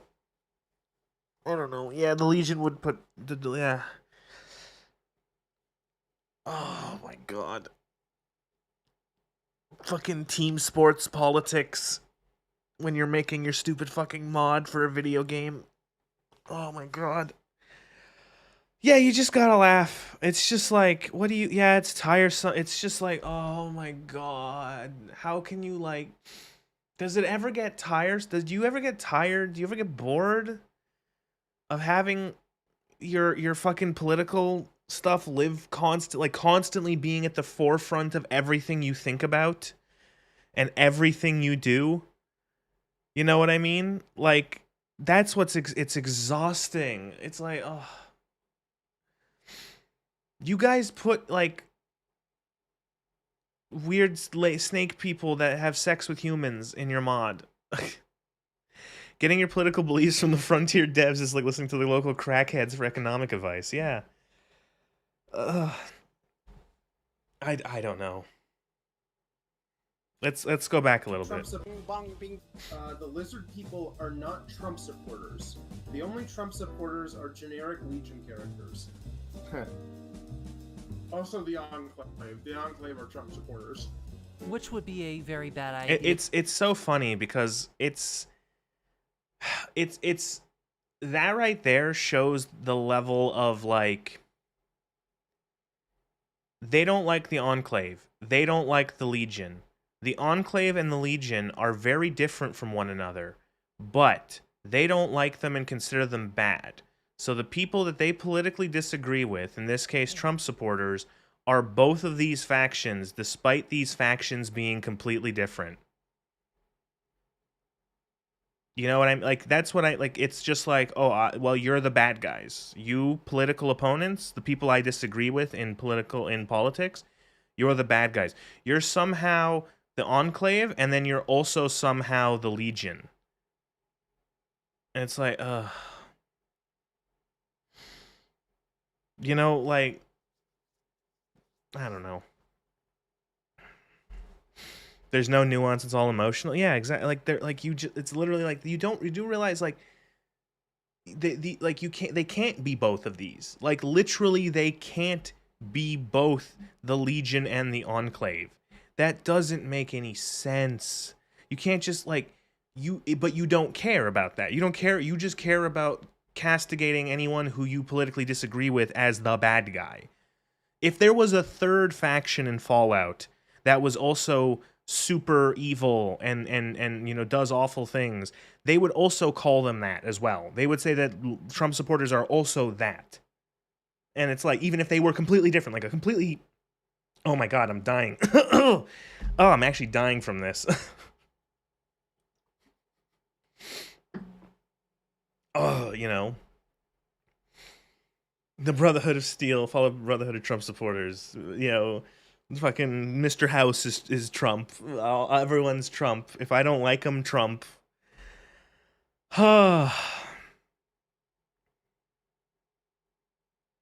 That sounds like something a political enemy would do. To say at least, because Need you want to bring back the Roman Empire, at least their version of the Roman Empire, because they viewed it as the peak ideal civilization. Yeah. You know, and the Enclave are the remnants of the United States government pre-war. Oh my, I'm actually done. I gotta clear my throat, one sec. Oh my god, this is killing me. Mr. House is Elon Musk, yeah. Who's a Trump supporter and therefore evil, and therefore anyone who likes Mr. House is Trump. this would overgeneralize a group of people who liked, well, a video game faction that does not exist. Yeah, that's a good... You know, it's funny, because it's like... I want to sit these people down and be like, so, you know, these developers, and be like, is there something wrong with someone liking the Enclave? Do you think there is something, like, it is wrong for a person to like the Enclave as a faction and to want to play as them? Do you think there is something wrong with someone liking the Empire in Star Wars? You know, is that wrong? Is there something wrong with liking, I don't know, the Empire in Elder Scrolls? Like, you know, you gotta... I'm curious, like, what these people... Like, how do you... Like, is there something... Like, what is... Man. You know, it's so funny how, like... One of my favorite quests in Fallout New Vegas is for Auld Lang Syne, is Arcade Ganon's quest. I like it because I think it's a good quest in how it's structured. I think it's a good quest in giving context to Arcade as a character and his background. And I like it because it is very much trying to show you a different side of the Enclave. It's trying to show you some of the perspectives of the people who worked in the Enclave. And I think it's really interesting because we never have seen something like that before, or anywhere near as done, like, to that effect in the previous games. You know, especially with the West Coast Enclave. So it's interesting to see the group, like the different characters that you meet from that from that quest line. You know what I mean? It's like, you know, like it's like, you know, going through these characters. It's like one of them was all for the Enclave. He hates the NCR. One of them was he constantly questioned orders. One of them was the leader who just kept them together. The doctor scientist guy was there more so to just, like, he didn't really care for the Enclave. He was there just to do research. The pilot lady, she just liked to fly. Like, she didn't really care about the Enclave. Like, it's interesting that you have all these different characters and tries to, like, humanize them. Or humanize, like, the people who worked with this faction that we have shown is, like, one of the worst factions in the setting. You know, I like the Enclave as a faction, too. Like, I think they're interesting. When done well, I think they're interesting. This sort of, like, leftover remnant of the United States government with this insane genocidal plan and all, like, some of the most advanced technology and all this kind of thing. It's interesting. It's like, are you not allowed to like these factions? Man, I don't know. It's so interesting. And again, like, I think an interesting comparison would be, I'd like to sit these developers down and be like, is it wrong to like the Star Wars Empire, the Empire from Star Wars? Is it wrong to be like, I think the Empire is cool. I like them. You know?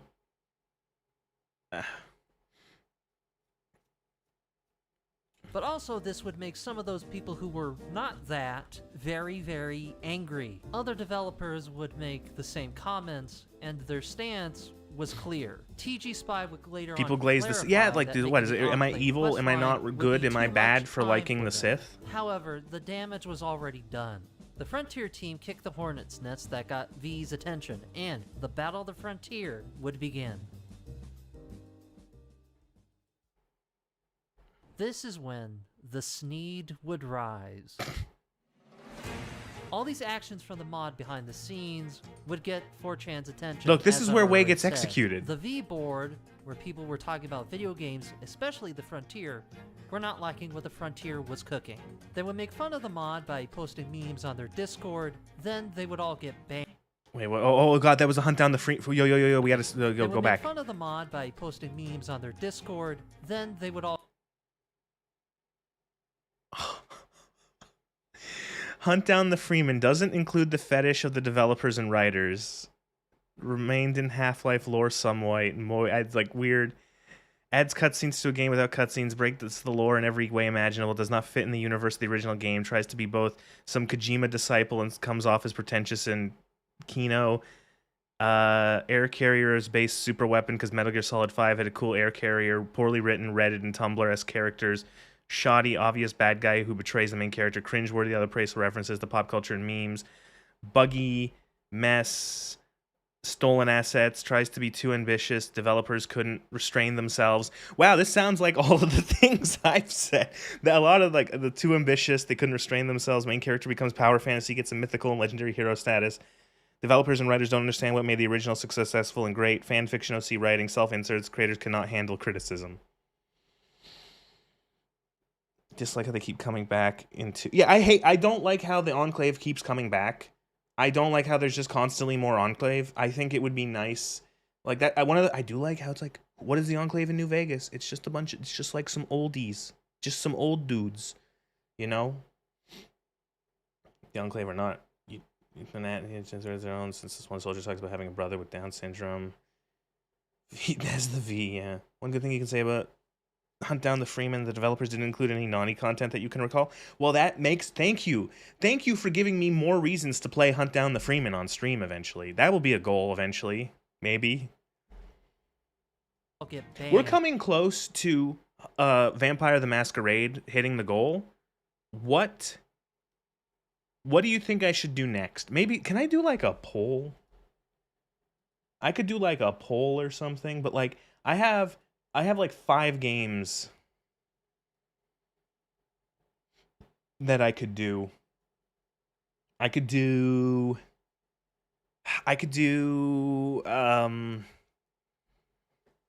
trying to think. I could do the Saints Row reboot. The Saints Row reboot. I could do the Star Wars Outlaws. I could do oh fuck, what else did I have? Wait, I have a list on my phone. Where is it? Here it is. The Outer Worlds, Hunt Down the Freeman. Do I have to play? Dude, you know what? Fuck it. I'll throw Dustborn on that list too. Should the next one be Dustborn? The next goal? Once we get to this, to Vampire the Masquerade? Do I have to play bad games? Yes. The Saints Row reboot is mind-numbing. Well, Outlaws and Syndrome. Does anyone want them gone, really? I feel like Bethesda decided to kill the Enclave for good. All the fan base would complain and ask them to bring them back. I'm fine with like the Enclave showing up if it's like reasonable, but them constantly showing up like as like if they just constantly had like new bunkers and endless vertibirds, I think that would start getting annoying. So they made their own. What is with streamers and self-flagellating with terrible games? Because it's fun. Playing terrible games is like one of the oldest. It's literally one of the oldest like things on the internet. 200 people. You know, in terms of like hours. doing videos. It grew and grew until it had over 600 users posting memes. Until it all got banned. Yeah, I was there for one glorious night for 6 of the greatest hours of my life. It was I amazing. said the worst memes. We said the dumbest shit, and then I woke up the next morning and it was gone like a fart in the wind. Gone. Angel's kiss. Disappeared. It's gone. Disappeared. They would have other reasons to hate Gonna them on. take you back to the past to play the shitty games that suck ass. Yeah, exactly. Enclave's already dead. Richardson dead. Eden dead. Augustus dead. Not just thinking. Popped. Yeah. Vampire 2 is some stuff to bitch at. I can't wait for Vampire Masquerade 2. It's gonna be great. But one of the major reasons by one of the members of the Sneakclave was one thing: bad damage control. Even like what was in the mod, although that did play a huge part, and that probably would have happened anyway. But I think, and I've said it before, I think the Frontier wasn't killed by what was in the game, but by their their abysmal damage control. The fact that like if you go No, I think the Frontier would if let's say the devs had handled this better, I still think the mod would have died. Because it's bad. It's bad. Go to their Discord at all and say anything about it, permanently banned. You're a troll. You're a chud. You get removed from the server. You get called an asshole. Any YouTuber made a video out of it, they'd like call him an asshole and be like, unsubscribe from him right now. They put that in like the dev chat. Yeah, so that was along with the Yandere dev level ban gating. It didn't help that they had said all those political things in their streams, like Enclave is for Nazis and Trump supporters and shit like that. So let's just say it was not looking good. The Enclave comments would be a catalyst, and since the Sneakclave versus Frontier, homeless man calls another homeless man a broke ass. Yeah, it does seem like it's one flavor of the Terminally Online making fun of another flavor of the Terminally Online, and no one knows what like. Man, this is it's kind of cringe. I'm gonna be honest. Like they would be known as the Sneakclave. Their battle against the Frontier would be legendary. I'm not actually This is kind of like I'm kind of checked out of this. Yeah, I don't really care. I kind of wanted to have more like cringe about like the mod itself. It did not go too well. Then content creators who played it made videos about the mod. Most of them hated it. They made videos talking about it, and they pretty much said that the game was a mess and was pretty much... Why are you called a breeder? Don't judge me.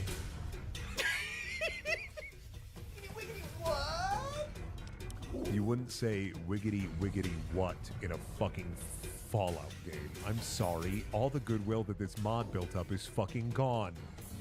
You've got other problems in the mod. America. God bless America.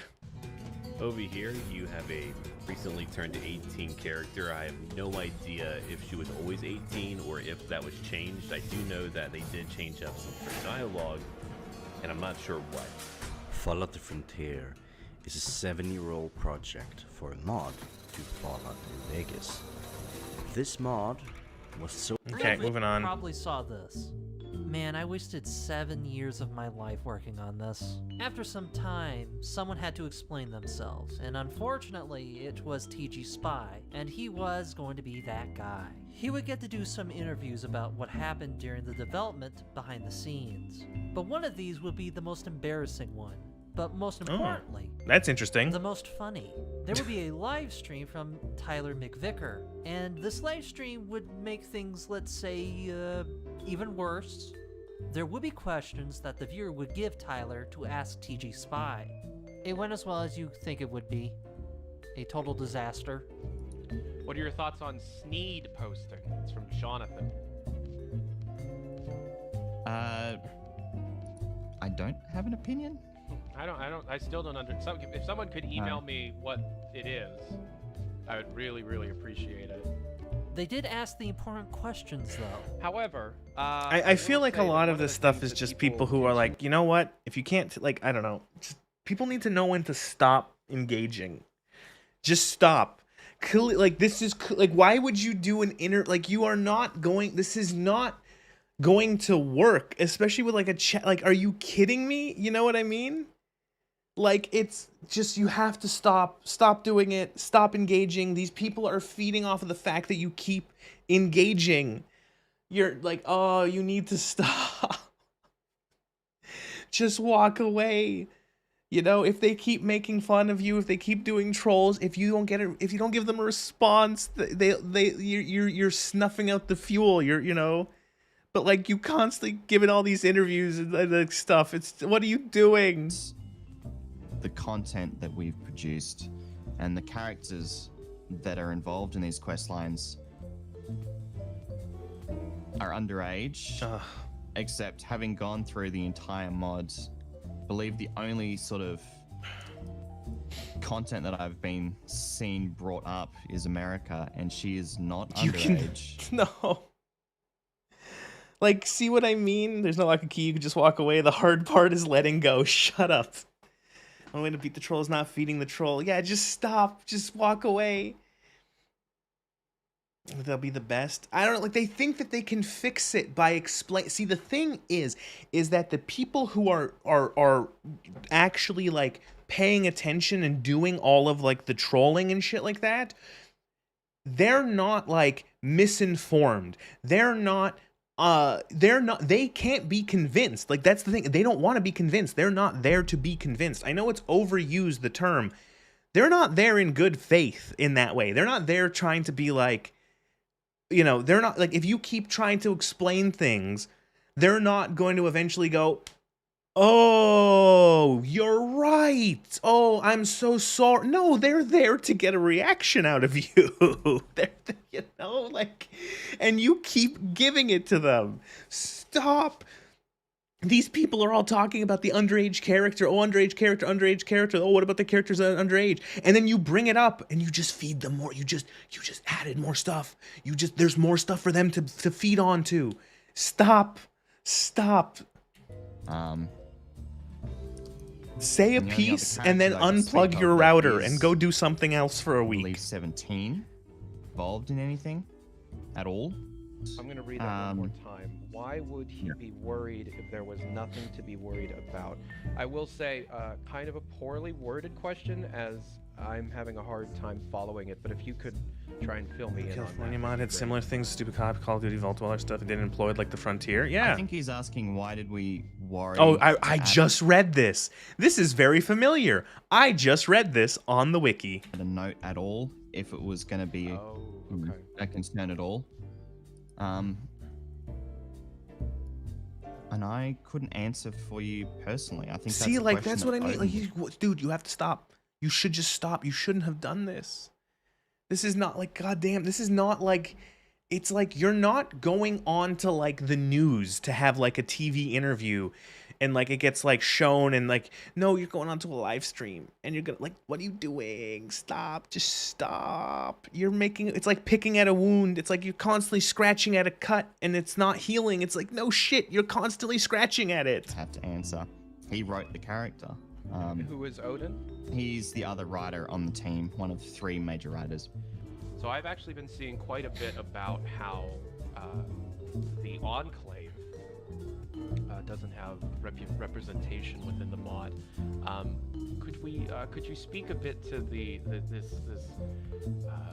Oh my god! Like, there are people talking. So there's a whole group of people who call themselves the fucking Sneedclave. And they're making memes and they're posting on your Discord and they're fucking around with you and trolling.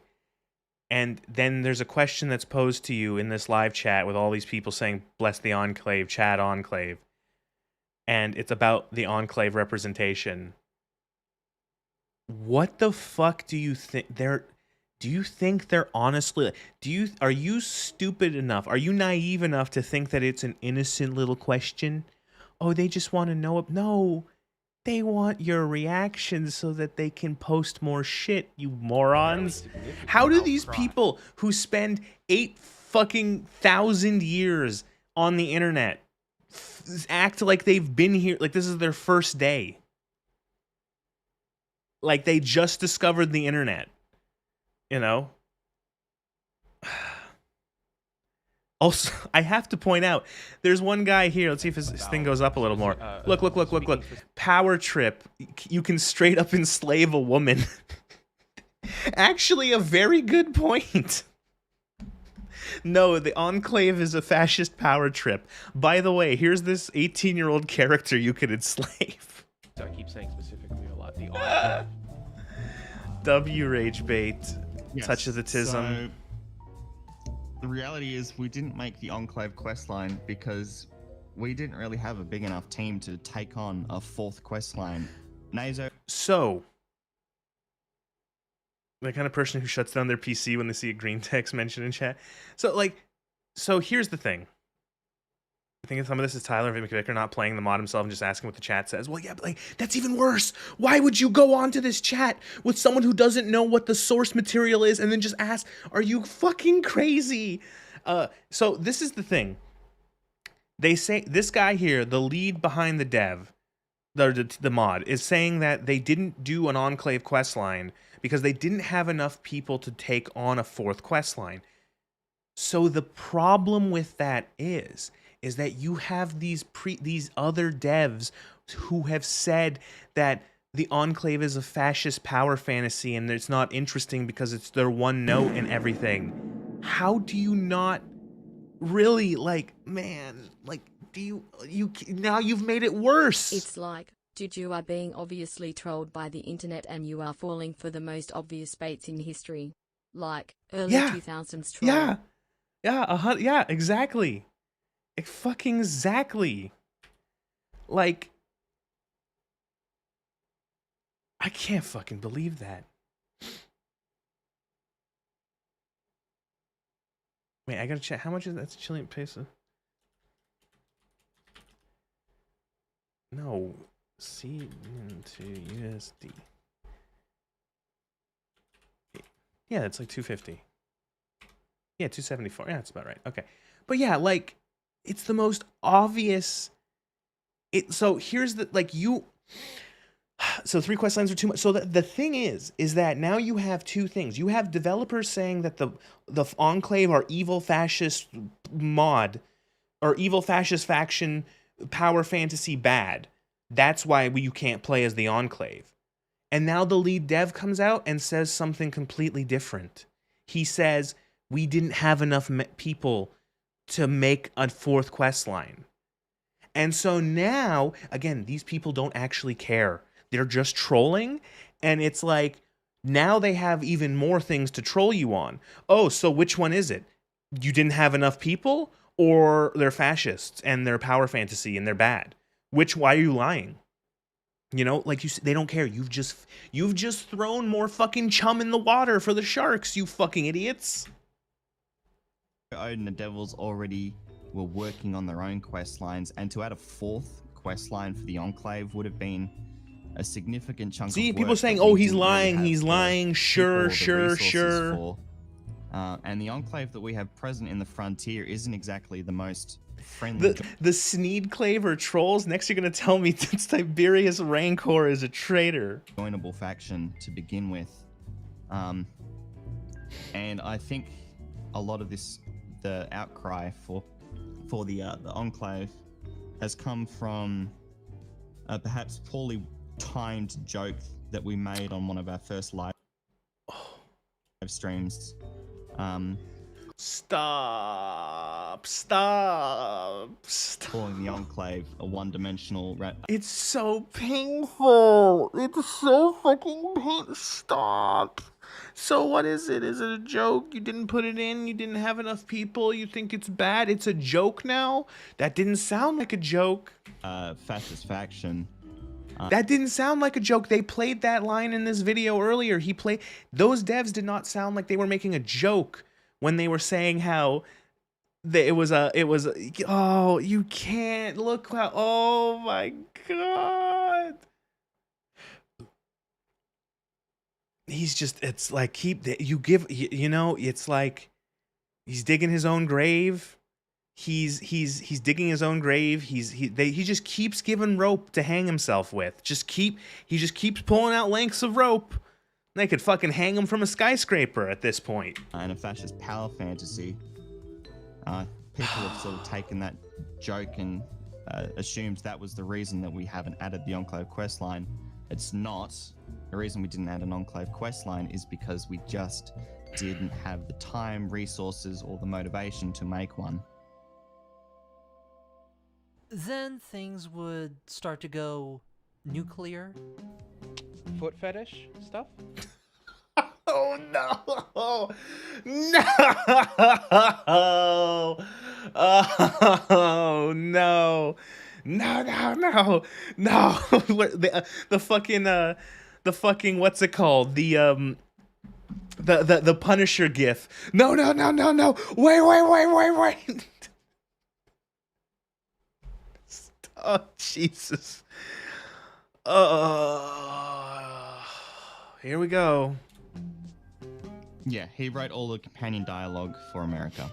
Okay, could you talk a bit about this foot fetish stuff that I keep seeing? Can you give some context? Again, don't. Stop. Don't you see what they're doing? How do you not see what they're doing, man? You have to stop. You could end this. You didn't have to do this. Why did you? How do you not know that you're being baited? That this is bait? Like, fuck. Especially when this guy is just like getting these questions from chat who are clear. Like, oh.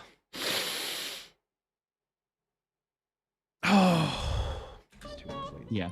So people have taken a singular line in which America complains about her smelly boots at the end of a day and smelly feet at the end of the day, and some.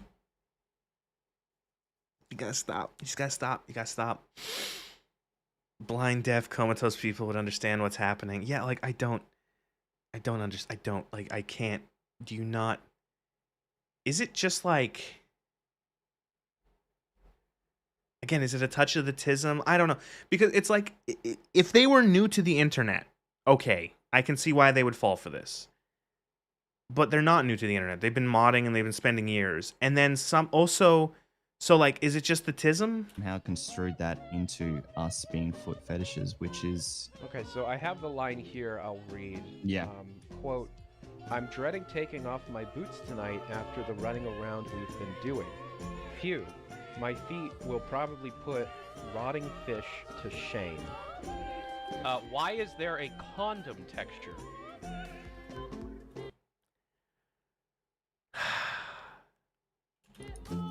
That is... Okay, but before we... Okay, so like the thing is, I said it before. Context. Context.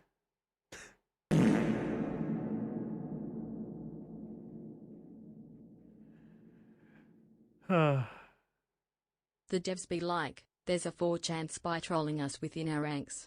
Tell me, Sneed Christian Rainbow Dash Jar Horrigan Autumn Clave, my most trusted advisor, who you think is the spy within us? So, I, like, yeah, again, they literally, yeah, they just can't fucking, like, they can't stop. So, one of the things, like, again, context. If there was nothing else fucking weird about the America thing with like the slavery and all that shit and her being 18 and like all if that was all gone and she just says, "Oh, my feet are going to fuck it, like my boots are going to smell after all the walking we do." It's like, yeah, that's kind of weird, but like that's it's a line. It's like a single line. You know what I mean? Like it could be, you could just be like whatever. But it's the context. It's everything else that surrounds this character. Like, you know what? There's a you know what's actually, there's a line about stinky feet in fucking Cyberpunk, and no one like blamed the Cyberpunk devs for having stinky feet or being like foot fetishists or whatever. You know what I mean? Or maybe they, I don't know. I think a misplaced sense of professionalism. You have a colleague like this, even when people come in with completely batshit demands, you can spend hours on meeting the demand rather than going, we'll look at it and put it at the bottom of the pile. Yeah, yeah. It's just that, man. I think the way she says it is very tough. What fetish wasn't in Cyberpunk? Okay, yeah, true. Cyberpunk is to be fair also, Cyberpunk has a lot of sexual shit because that's just the setting, you know. So like there's tons of sexual stuff, but like there's the one point after the sandstorm with Panam where she takes her boots off and she's like, my feet smell, like something along those lines. Like, ugh.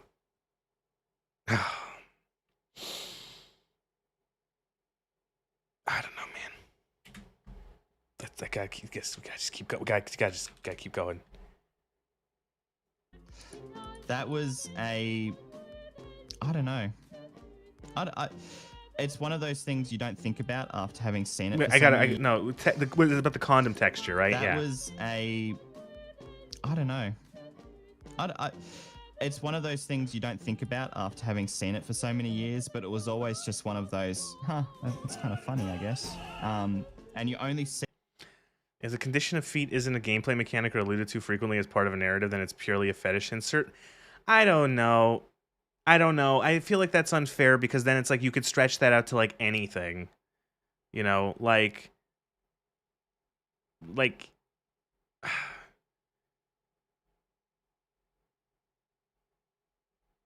Panam's line is there nearly identical to America's line. It comes out as like 0% foot fetishy. Yeah, I guess. No one think a game about soldiers mentioning it in regard to large movements. I think it'd be like funny. I think it could be fun. It could be like, because it's like if you've just done something where like your characters have walked a lot and they mention that their feet hurt, or like, you know, they've been running in like a hot location and it's like your feet are gonna stink or something like that. Your feet hurt. Ouch, my feet. Something. It's like, okay, fine. Like that's like, you know, and like, you know, the idea of like smelly socks is not like a fucking. It's like a comedy beat for like, you know, for fucking decades. Oh, the socks, they smell because, you know, feet smell. Again, I think with the America thing and the frontier, it's the surrounding context. Makes you think of Terry Davis and makes it, well, the Terry Davis thing is sad because the guy was suffering from schizophrenia or something. He had some sort of mental illness. So that's just tragic. This is comedy. It at the NCR truck at the start of the mods. Oh, the truck that you ride into the frontier. Yeah. Okay. So there's a condom on the truck. Yeah, under one of the duffel bags. I don't understand. Why is that problematic? I don't know. Okay. When does the Frontier arc end? Right now. This is it. When I'm done with this, it's over. This is the stream title. Did I change it? I think I changed it. Is the Frontier Postmortem. This is it. This is the autopsy. I've already uninstalled it from my computer. It's gone. It's gone. You know.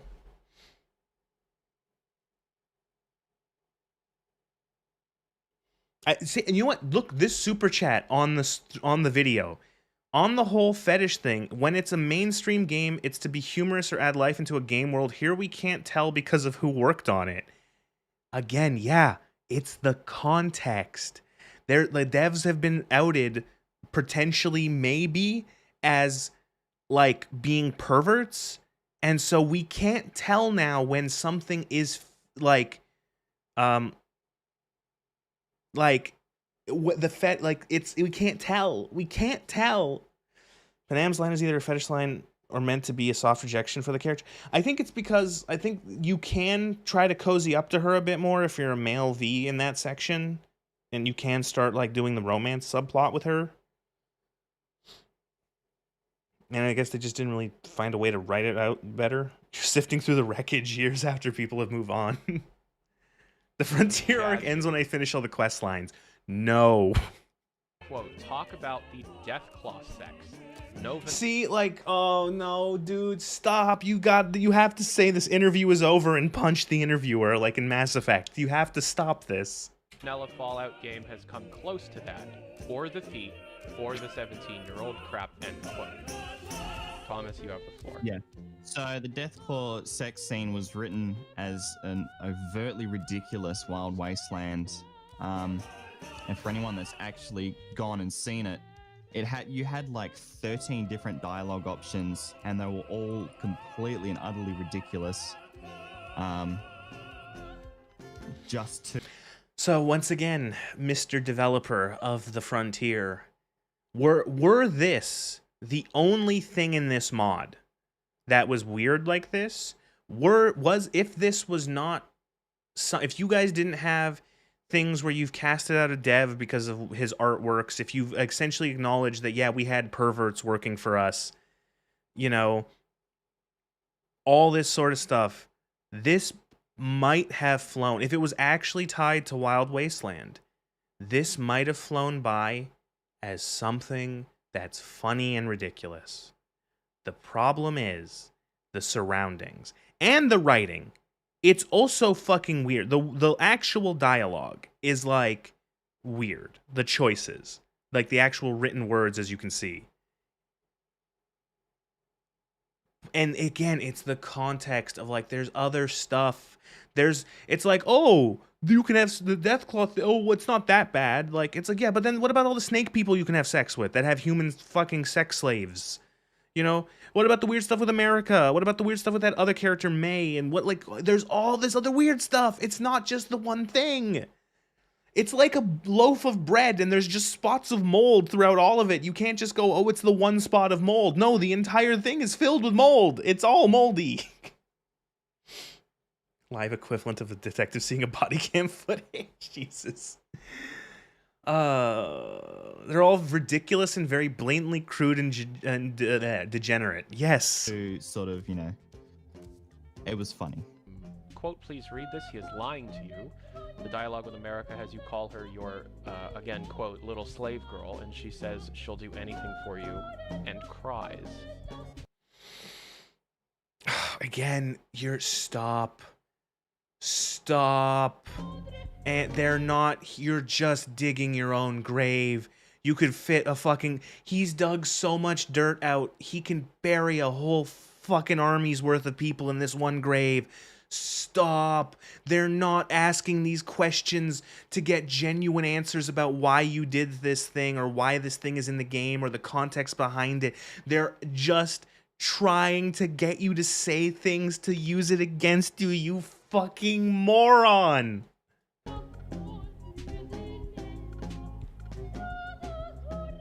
Again, you're now gonna be my little slave girl. Yes. Then there will be even more weirder things that would happen, like special guest Mandalore Gaming said in the chat that he was traumatized by the game and the snake people. Fucking Mandalore showed up. Mandalore showed up and fucking said the snakes traumatized him. Holy shit. What the fuck? Oh shit, Mandalore's here. What's up, man? Big fan. Mandalore Gaming said I legitimately thought the lizard screenshots were from a Lover's Lab thing or a joke.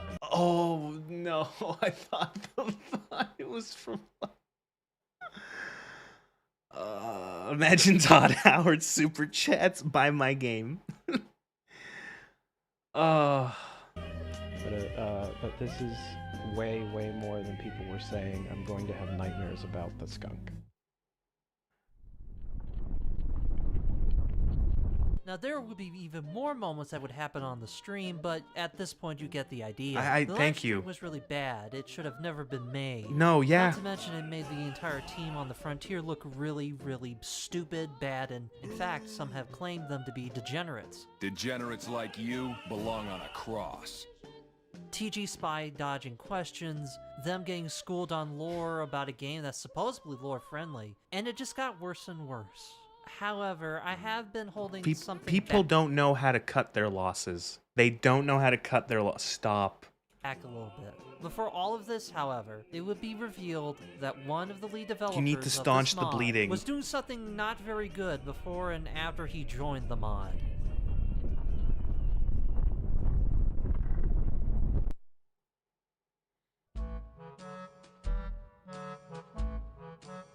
You know, when I do sunk cost fallacy, it's me continuing to play a bad game. And at the worst, I just end up playing a bad game more. But like for some people, it's like they're just like ruining their own credibility. They're just making themselves look the fucking fool and letting people get away. Degenerates like you belong on a cross. During the development of the mod, they would get another lead developer named Zoo the Skunk. Zoo would join the mod team later on. You were buying the Skyrim mod release. It's like, dude, shut up, you lost, stop talking. Yep. They keep putting gas on the fire. They keep adding fuel. They just keep adding fuel. The last 3 years of development. But he was very crucial to the development of the game. In fact, he would do minor tweaks, fixes, and also did some art for the mod. Not some art. He did all of the Pip-Boy art. There is literally no Pip-Boy art in the game anymore because it's been removed because it was all him. To mention, he also had a secret location that was an Easter egg with a plush of Zoo in the middle. Ooh, and I put in one secret location in the mod. Did you find it? All I'm gonna say is that you should look in the southern areas of the world map. There's even an achievement for it. Steam version only. Zoo the Skunk made a lot of content for the mod, and you can tell he was very important to the team. And then they threw him under the bus. People from the Sneaklave want to know more about this Zoo the Skunk fellow. What they found would be something I have talked about before. They found some things that they did not like, him being a furry, a brony, but also was him having a special account. I don't want to see this on my That stream. was about My Little Pony. But of course, it was not just about the show. Were underage. In fact, he was moving to another site named Inked Bunny because they can have bigger images and also allow not safe for work images of minors. Wow, that's just right out in the open, just saying that. Then, after people found out about this, all hell broke loose. Articles from I don't know how he major even was gaming able to sites put that were in writing his about it. video. People on Discord were asking questions, and were being banned for said questions. Even other developers from other Fallout mods were asking questions about how Zoo the Skunk was not checked to be part of this mod. The average person who had already downloaded the mod had some ideas of what to do with Zoo. Stay safe. But here's the big problem. Besides everything else, Zoo the Skunk was not just an important part of the team. He was one of the lead developers. Not only that, I will let Zoo the Skunk himself tell you what he did for the mod. Oh my god. Mostly all the icons you see in your Pip-Boy. I made custom ones for every single item, perk, reputation, and even the achievements. Steam version only. I also worked on tweaking and fixing various armors and weapons. I'm the one who added female versions and ground models to most armors. I even added a few weapons of my own with custom models. All melee, curiously enough. Did you find them all? I also did all sorts of minor tweaks and fixes across various areas. So, I'm gonna be honest. This guy, I can see that why they threw him under the bus. The thing is, he's not the only one. You know what I mean? Like, you guys, they thought, oh good, we can just put all, again, he is the scapegoat. You know, did he do things that are questionable? Certainly. I am not accusing him of anything because I'm not, whatever. He's fucking weird from what I can see. I'm not accusing him of doing anything illegal, allegedly. But like, he didn't make everything in the game. You know what I mean? Yeah, exactly. It's not all this one guy. He didn't make this all this together. Like, clearly. You know, like, this isn't the guy who added all the America stuff. You know what I mean? Like,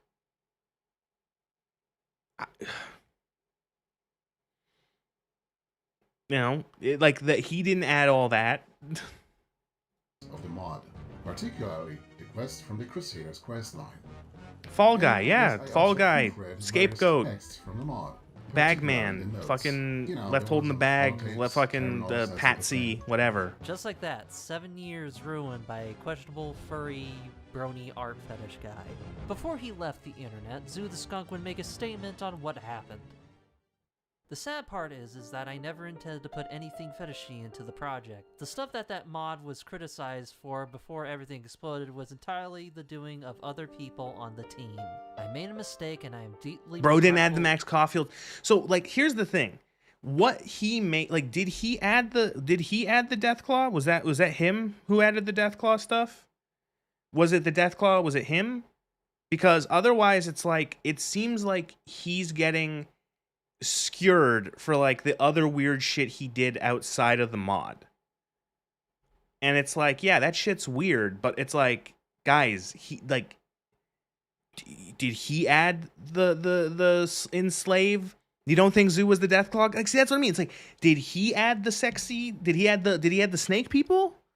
Did he add the Deathclaw? Did he add America? Did he add fucking what's it called? Did he add the what are the fucking the weird Max Caulfield thing? Like, no, that was all you other fucking degenerates. You know what I mean? Like, fuck me, guy. Like, you guys, you like, oh, he's a fucking weirdo. Everyone's found out that he's like a weirdo furry guy with like fetish shit. Oh, we'll just throw it all on him. And it's like, yeah, you can criticize him for that, but that's not the frontier. We're talking about Fallout the Frontier. That's you guys. You guys made all this other weird shit. Oh, my lord. Oh. Love that fact. That's. I never want to hurt anyone or jeopardize under the butt, TK Mantis, with comments like this. But if you're complacent with what the Frontier people did, and this goes for YouTube content creators that are in my community, this goes for peers of mine, this goes for people that I've talked to. Wait, no, I gotta go back. Go back. TK Mantis. Many people who worked on the mod left, and what's done was done.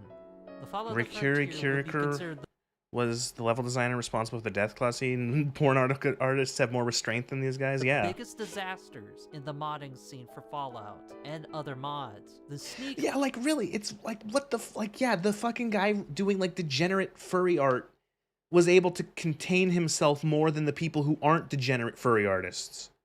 Like that's what's crazy. Ugh. Clave had won the battle. But the Sneak Clave was a dog without its master and started to fight others like TK Mantis, with comments like this. But if you're complacent with what the Frontier people did, and this goes for YouTube content creators that are in my community, this goes for peers of mine, this goes for people that I've talked to, this goes for fucking game journalists, and it goes all the way down to the people who just install the game and play by themselves. If you are complicit with what the Frontier did, and you're the type of YouTuber that just kept streaming it and you didn't fucking say anything about all the stuff that was going on because you didn't want to be involved in the drama, we're talking about literal fucking child predators. This comment. Now, TK Mantis. I don't know who this guy is. I have heard of this guy. I've never seen a single thing he's ever made. That is a... You can't say that. Like, you literally cannot, you can't just accuse people of being fucking child predators like that. You fucking idiot. That's like a serious accusation.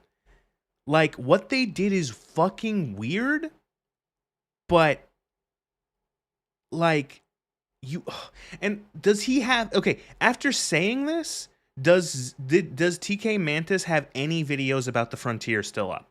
I wonder if I could actually check that. I could probably do that. Does he have any... If I type in TK Mantis the Frontier, does he have any videos about... Okay, I don't think he does. Good. Nothing's come up. If I search his channel... Frontier. If I spelled it right. Frontier.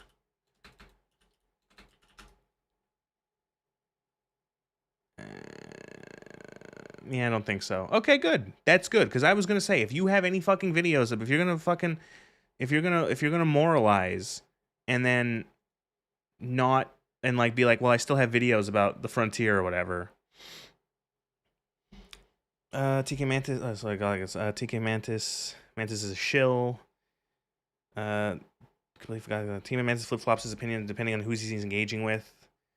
Defends the show, but not in the Avalon interview. Oh, my favorite kind of person. He gets interviews for people, like, okay.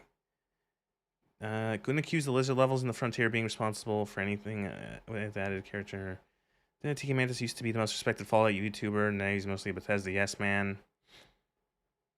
Everyone in the Fallout community got dragged into this max except Oxhorn somehow. So they had a hand in it. Sneedclave probably chose Mantis as an easy target because he always doesn't handle trolling well. Just stop. Just don't. If you want to handle trolling well, just stop. Just stop engaging with the people who are trolls. Mantis Stop. was not taken very well. The Frontier, he was riding high, you know. He's got like the one ring from Lord of the Rings, but it like corrupted him. It turned him evil. He became evil and like was corrupted by the dark power. So like he's also in Fallout 4 New Vegas.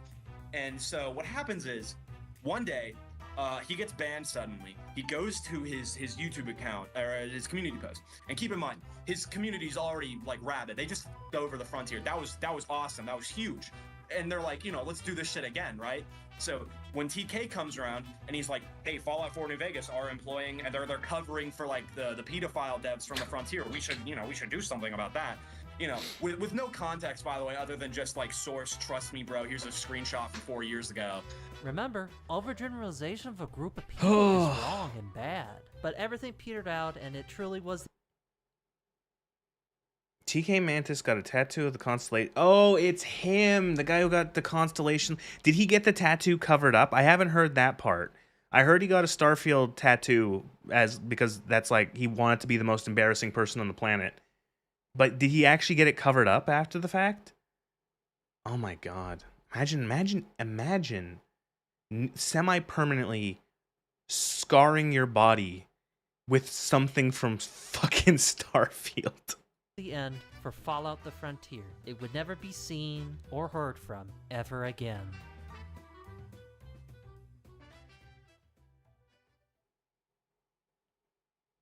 I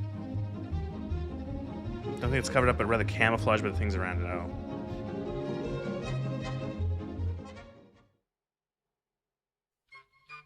After everything, against all odds, Fallout the Frontier is making a huge comeback.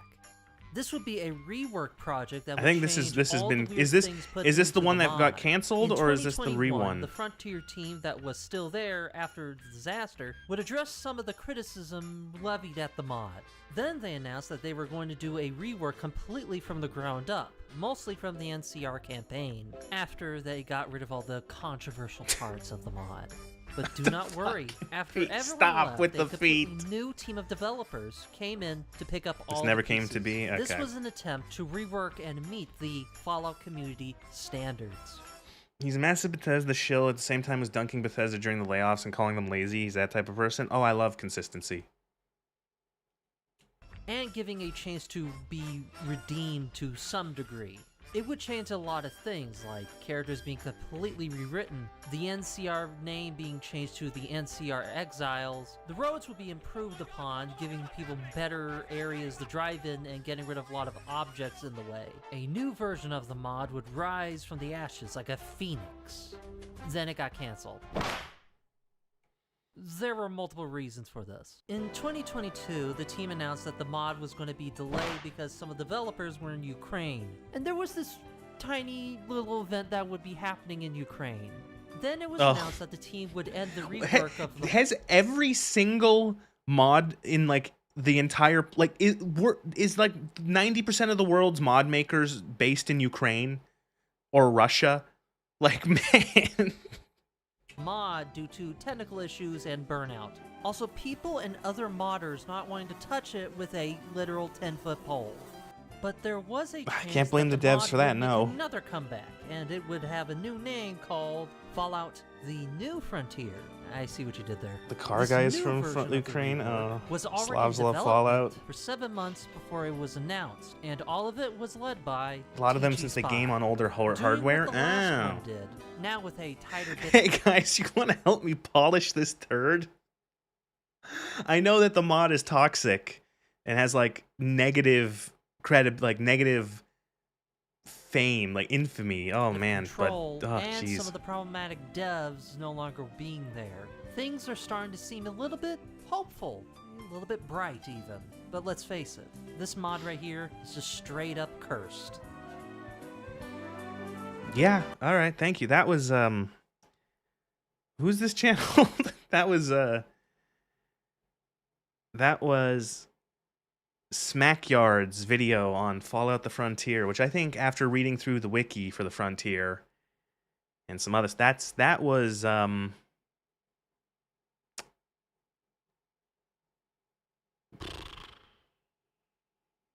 what a game. What a fucking game. That was Smackyard's Fallout the Frontier when everything can go wrong. Yeah, no, that was pretty bad. That fucking dev interview, like that live stream dev interview, what the fuck were you doing? we're never going to get another game like Fallout the Frontier. And maybe that's a good thing. Maybe it's good. Maybe it's good. I think we need to stop. I think the Frontier is replay the dev interview. You want to laugh at him. Theater kids just online. Please God. New California is a diet frontier. Imagine doing an interview without having your personal champion Pete Hines fighting you in your place. Yeah,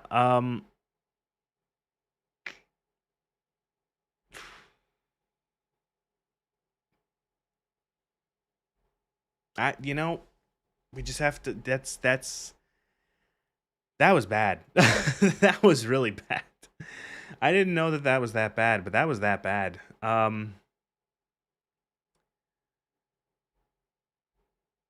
Man, what a.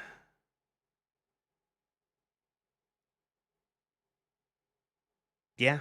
All right. Well, yeah. I just man, that was cool. That was interesting to see someone who actually did that video and the cope posts on the wiki. That was fun. I'm glad. I had more fun doing that than playing that fucking Expanse game.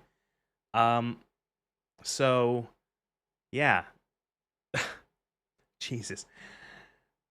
I think that's good. A good spot to end the stream for tonight.